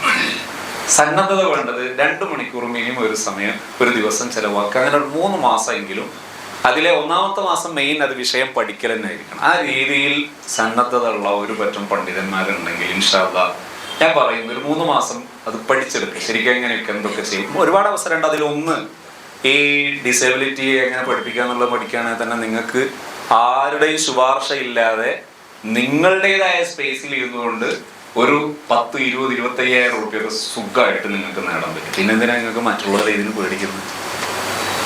അങ്ങനെ പഠിപ്പിക്കുകയാണെങ്കിൽ ഒരു കമ്മിറ്റിക്കാരന് നിങ്ങളോട് ഡിമാൻഡ് പറയില്ല, നിങ്ങൾക്ക് പഠിപ്പിക്കാം. പിന്നെ ഈ ഉസ്താദുമാർക്ക് ഭാരമാകുന്നത് എപ്പോഴാണെന്ന് ചോദിച്ചാൽ, ഈ അവരുടേതല്ലാത്തൊരു മനസ്സുവിലേക്ക് അവർ വരുമ്പോഴാണ് ഭാരമാകുന്നത്. അതിന് എന്ത് വേണം? ഒരാൾ ഇപ്പൊ നമ്മൾ ഒരു സ്ഥലത്ത് ഉത്തരവാദിത്തം ഏറ്റെടുക്കുകയാണെങ്കിൽ ഒറ്റയടിക്കോടെ മാറുന്നതിന് പകരം ആദ്യം ഒരു 1-2 മാസം അതിനെക്കുറിച്ച് പഠിക്കുക, എന്തൊക്കെയാണ് ഇവിടുത്തെ പ്രശ്നങ്ങൾ, എന്തൊക്കെയാണ് സാധ്യതകൾ. അങ്ങനെ പഠിച്ചെടുത്തതിന് ശേഷം ഒരു 5-6 വർഷം ഞാൻ ഈ വിഷയം ഉണ്ടാക്കാൻ, നിങ്ങളറിയാം, ഒരു ഇതിനു വേണ്ടി പറയണം,